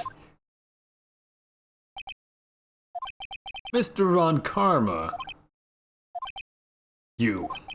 It was you. I was afraid this would happen, and so I remained silent. Indeed, there is a bullet in my shoulder. However, it has nothing to do with this incident. Cap. What? I was shot in the shoulder long before the DL6 incident. I claim that the bullet in my shoulder has no relation to DL6. Let's check the ballistics on it, shall we? But Mr. Von Karma, can you prove that? Prove? Oh, he's coping. It's hard. He's mega coping right now. I have no obligation to prove anything. Yes, you do, buddy. It is Mr. Wright who must prove something here. Not I. Mr. Wright? Can you prove it? Can you prove that the bullet in Von Karma's shoulder was from DL6? Of course he can't. You don't have any DL6 evidence. Ah, but I do. That's because you took it out of the ruckus room yesterday. And then Maya jumped you, and we got the bullet. With no proof, you cannot convince me of any crime. The height of the window shot. Yeah. Yeah. They would have to recreate that through a photo, but yeah, ballistics could potentially give us that. That's a good point. So sorry, Mr. Wright. No, I'm the one who's sorry, Mr. Von Karma. What? You were close. One day away from freedom. But you see, I do have proof. What? Shove him in my... That's vile. That is evil, bro. You said put him in an MRI machine and watch him squirm. We'll find the bullet, alright. Who would have thought you would dig your own grave trying to convict Edgeworth? I can link that bullet in your shoulder to the DL6 incident. And here's my final proof. Still bears clear ballistic markings. I think a bullet that's inside your body is probably pretty well preserved. So we can probably still grab ballistics from that, yeah. That's a bullet? Where did you get that? Oh, this? This bullet? This bullet right here. This was used in the DL6 incident. This was taken from the heart of the victim, Mr. Gregory Edgeworth. This bullet is preserved quite nicely with all the ballistic markings intact. Ballistic markings. You may recall the term. It came up in the first trial 2 days ago. Ballistic markings are the fingerprints of a weapon. All bullets fired from a gun, are marked with that weapon's unique pattern. By examining the markings, you can tell which weapon fired the bullet. It's quite accurate. We have 2 bullets in our possession. One, the bullet removed from Gregory Edgeworth's heart. The other, Mr. Von Karma, is the bullet buried in your shoulder. We could analyze both bullets. Then if the markings matched, we would know that both bullets had been fired from the same gun. The very same pistol. In other words, the murder weapon that killed Gregory Edgeworth. Mr. Von Karma, you will let us remove the bullet from your shoulder, won't you? Then we'll compare the ballistic markings to those on this bullet. And solve this case once and for all. Well, Mr. Von Karma.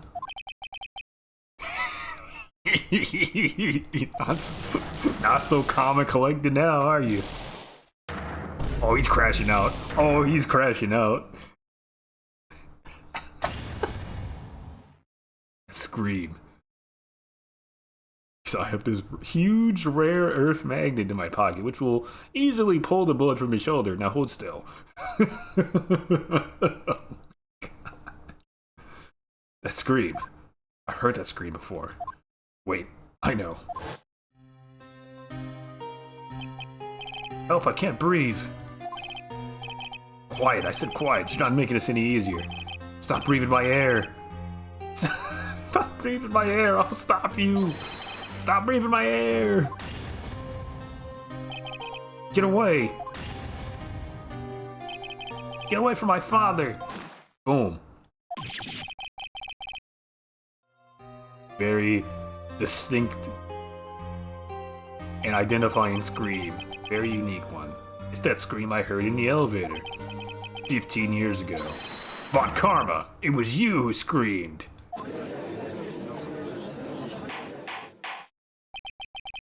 Mr. Von Karma? Edgeworth? Only you would dare defy me. So it was you. You and your father are my curse. Your father shamed me with a penalty on my record. And you left a scar on my shoulder that would never fade. I'll bury you with my bare hands. Death, death. 15 years earlier. Chief Prosecutor, I am sorry. Von Karma, it's not like you to make this kind of error. I never would have thought that Edgeworth would be the one to catch you. I was careless. Hope. I'm sorry, but you will have to be penalized. I've covered for you in the past, but not this time. What? Edgeworth? It was a shock like none I'd ever known. Me? Penalized? It took hours for me to regain my composure. Suddenly, I found myself in the darkness. I was in the court records room. I must have wandered in there without thinking where I was going. The room was pitch black. The lights must have gone out. I went out into the hall and felt my way into to the elevator. I pressed the button, but nothing happened. Then, there was a noise. I was in pain, a horrible burning pain in my shoulder. Just then the lights came back on. The elevator door opened before my eyes.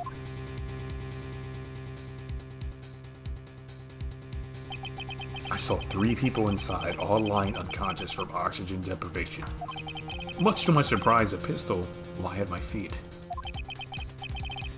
I knew then it was destiny.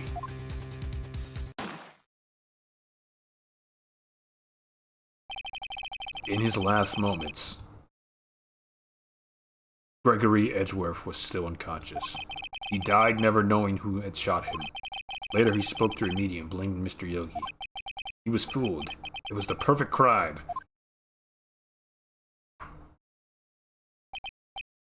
Tisk, tisk, tisk. Who would have thought another man would have come to open that elevator door? Judge. What? What are you doing? Do your job. Bring it into this miserable charade. Now, end it. Very well. It appears that we have come a very long way to the end of this maze. 15 years later, Mr. Miles Edgeworth, yes, Your Honor, you were innocent. You are innocent. As you said, it was all a nightmare. Yes, Your Honor. This court finds the defendant, Mr. Miles Edgeworth, not guilty again.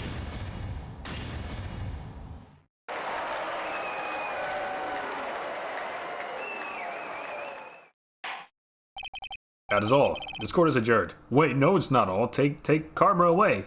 Arrest him. I want to see him squirm. December 28th, 5:38 p.m. District Court, Defendant Lobby 2. Nick, we did it. Did you see his face? But Karma looked even paler than usual. He's pretending to be all cool, but inside you crushed him, Nick. Crushed. Gotta say, I'm impressed. It was pretty close, though.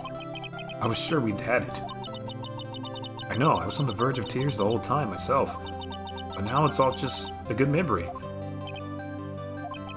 So, it's finally over, Edgeworth. Right. Yeah? I'm not sure how to say this.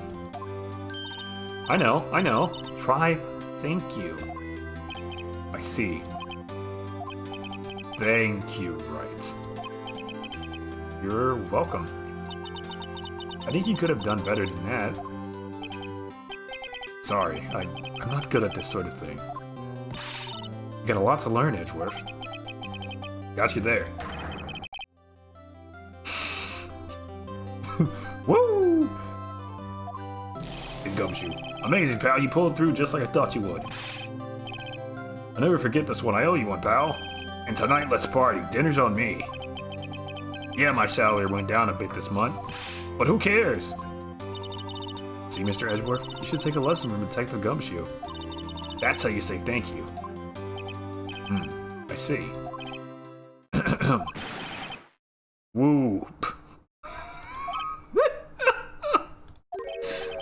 I feel foolish. Don't worry. Take it a little at a time. You'll get used to it. It's been 15 years since I've seen Edgeworth this unguarded. Hey, y'all. Lotta. Y'all were great in there. Thank you. Yo, Edgeworth, congrats. Thank y'all very much. I knew you were innocent from the start, of course. Just look at you. You wouldn't stick your hand in the cookie jar even if no one was there. You were the witness on the first day of the trial, weren't you? Yeah, well, let bygones be bygones, eh? Speaking of which, what are you doing now, Lotta? Who, me? Oh, I went back to college. I ended up trying to be an investigative photographer pretty quick. Really? It's too bad. Huh? Isn't that the hot dog guy from the park? What? You mean Larry Butts? The Larry Butts? It's over, Nick. My life is over. Why the sad face, Larry? What happened now? Oh, Nick, I'm not long for this world. Don't look sick. It's Keon's. She's gotta live in Paris. Paris, Nick. She's leaving me behind. Oh, Larry. Should have seen that coming. Yo, Edgy, there you are. Yes, here I am. Congrats, Edgy. Here, a little gift from me in celebration. Celebration? That's unusual for you. Harry Butts, you came... I was about to say you came a long way. You come along tonight, too. My treat, pal. Huh? Thanks. Looking forward to it. Yo, Nick, that's the suit that questioned me. When he says treat, that's not police talk for prison food, right? Right? I think you'll be fine, Larry. Right. Yeah, what's up? That envelope that Larry gave me, it's got money in it. Well, yeah, not that strange. People give money away to celebrate sometimes. It's $38, right? Huh? What a weird amount. I mean, it's not a little, but it's not a lot either. 38 exact. Nick, wasn't that exactly the amount of lunch money that was stolen from Mr. Edgeworth in school? No. Larry, it was you. What are you so surprised about, right? Huh? Larry was absent that day from school, right? That doesn't automatically rule him out as a suspect. What? Think back to that day 15 years ago. Larry took a day off, but he was bored, so he came into school anyway. Then he saw the money lying there and the rest is history. I never was good at history. My God, Larry. Edgeworth, you didn't know, did you? I suspected. I just couldn't picture Larry protecting you like he did that day. Everyone else was saying you did it. The whole class was against you, remember? Yeah, too well. Right, you may not know this, but we used to have a saying back in school. When something smells, it's usually the butts. Oh my God. I know. Really right. I'm surprised you didn't figure it out. Well, this sure is an unexpected turn of events, huh? Edgeworth. You should have told me. Now, Nick, it was 15 years ago. Don't you think the statute of limitations has run out, Mr. Edgeworth? I'd say so, yes. There you have it. Where does that leave me? I became a defense attorney because of what you two did. Well, you have always been something of an insufferable emotionalist. Yeah, and you get worked up too easily, too. Death. The death sentence for both of you. And if only I had known I'd become a prosecutor.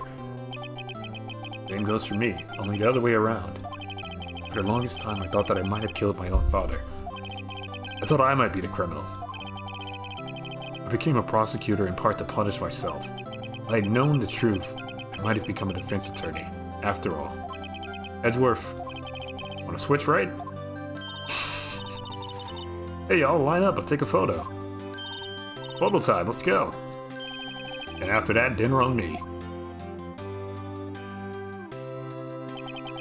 Detective Gumshoe took us out in the town that night.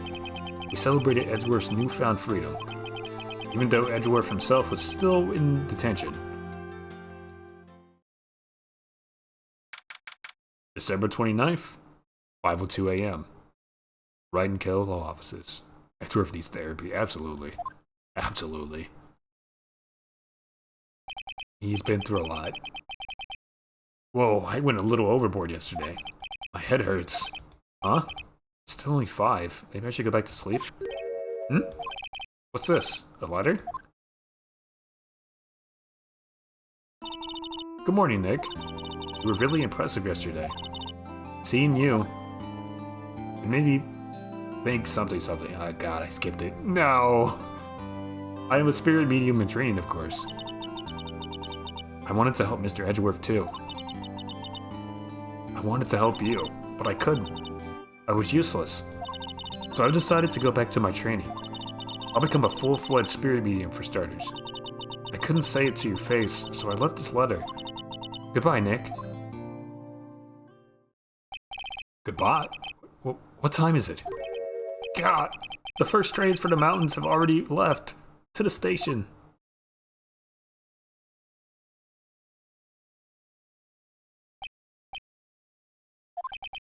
Guess I'm too late.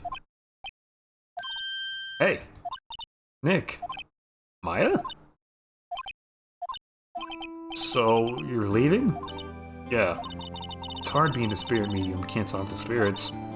And I think you'll do fine without me, Nick. Be good, okay? Objection! Wait! What? Look at my badge. I can't bring up the badge, damn it. I never could have saved Edgeworth without you. Without your help. Huh? On the last day of the trial, I heard her. I heard Mia's voice. You heard my sister? Yes, only her voice, but still. It was at the very end when I thought we'd lost everything. Well, that's my sister for you. Detective Gumshoe helped, and Mr. Grossberg, and even Larry. I'm the only one you couldn't help. I was useless, Nick. But you were the one who stopped Von Karma, Maya. Huh? I didn't do anything. All I did was wander around in a daze. Sorry, but I have evidence that you helped. Evidence? Show Maya some evidence to cheer her up.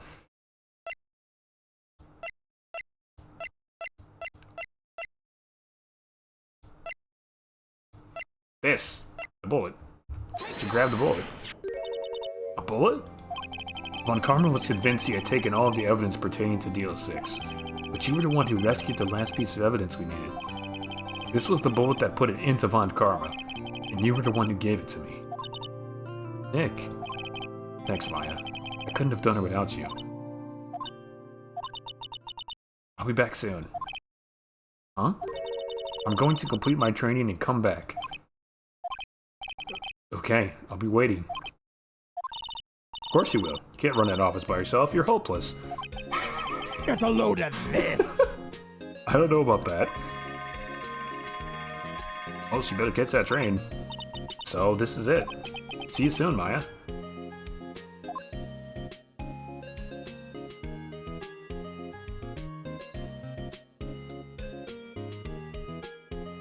Thanks, Snake.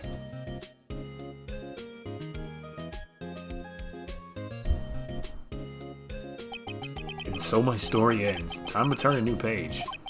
And say goodbye to the novice defense attorney that I once was, or now an ace attorney. Now a new story begins.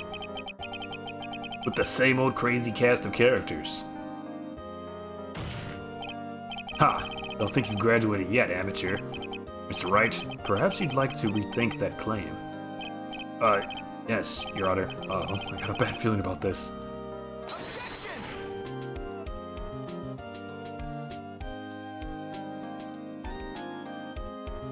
Wait, there's one more case though, right?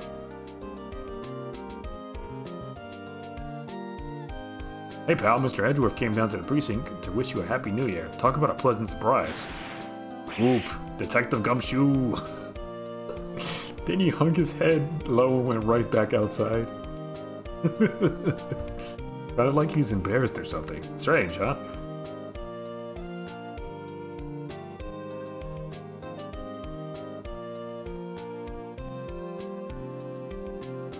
I'm pretty sure there's one more case.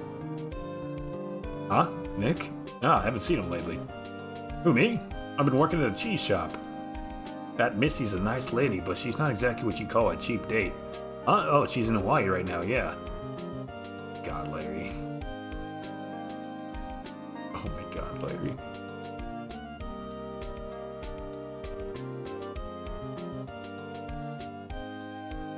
Who? Right, yeah, I remember him.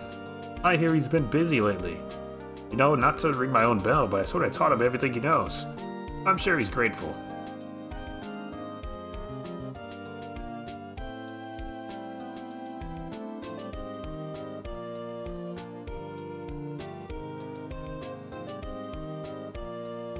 The bellboy. Phoenix, right? Ah, the defense attorney for whom I wrote that affidavit for, yes. You should know, I've taken over the management of the Gatewater Hotel since. Should you be in the area, please stop by.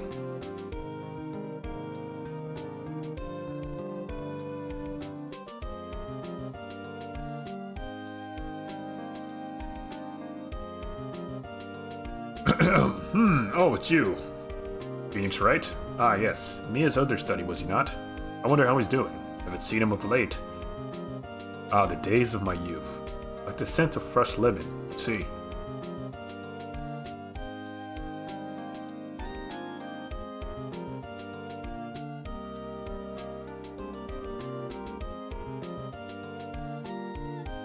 The old bag. Phoenix, right? Is he an actor? Well, I'm not buying it. You can't be a star with a name like Phoenix. Did you know that they're finally putting some of the hammers that oh my god, he's going.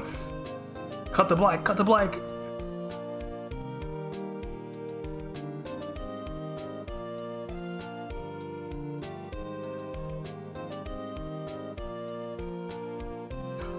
I'm pleased to announce that Pink Princess is a hit. I'm sure owe that Mr. Wright a great deal.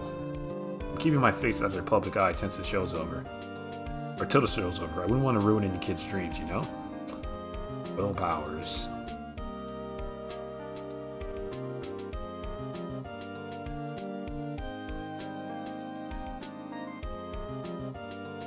The TA. Penny. Not the TA, the PA, excuse me. It sounds like she caught a cold standing under a waterfall. I wanted to visit but didn't have time, so I sent her some Pink Princess trading cards. She says she can't buy them where she is. What kind of place is she living in anyway?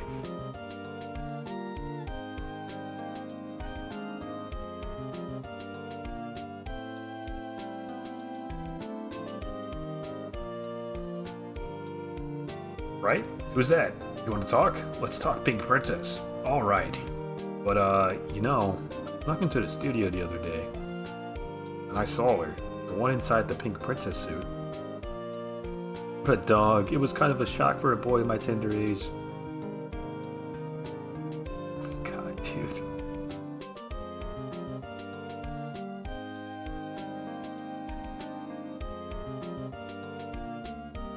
Yeah, I remember, right? That lawyer guy. Me? I'm in training to become a paranormal photographer. God. You know that picture I took of everyone? Well, just behind them, there's a ghost. For real. Now that's talent. I'm gonna be famous. Yeah?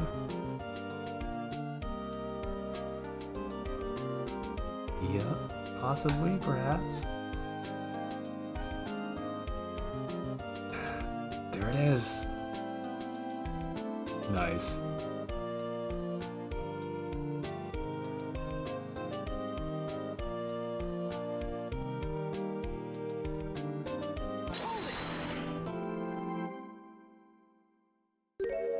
A brand new episode has been added. Okay, so there is another episode. And we'll do that next time. First we save. Boom. And then the two lawyers got married. You mean the two lawyers that were roommates? Yes.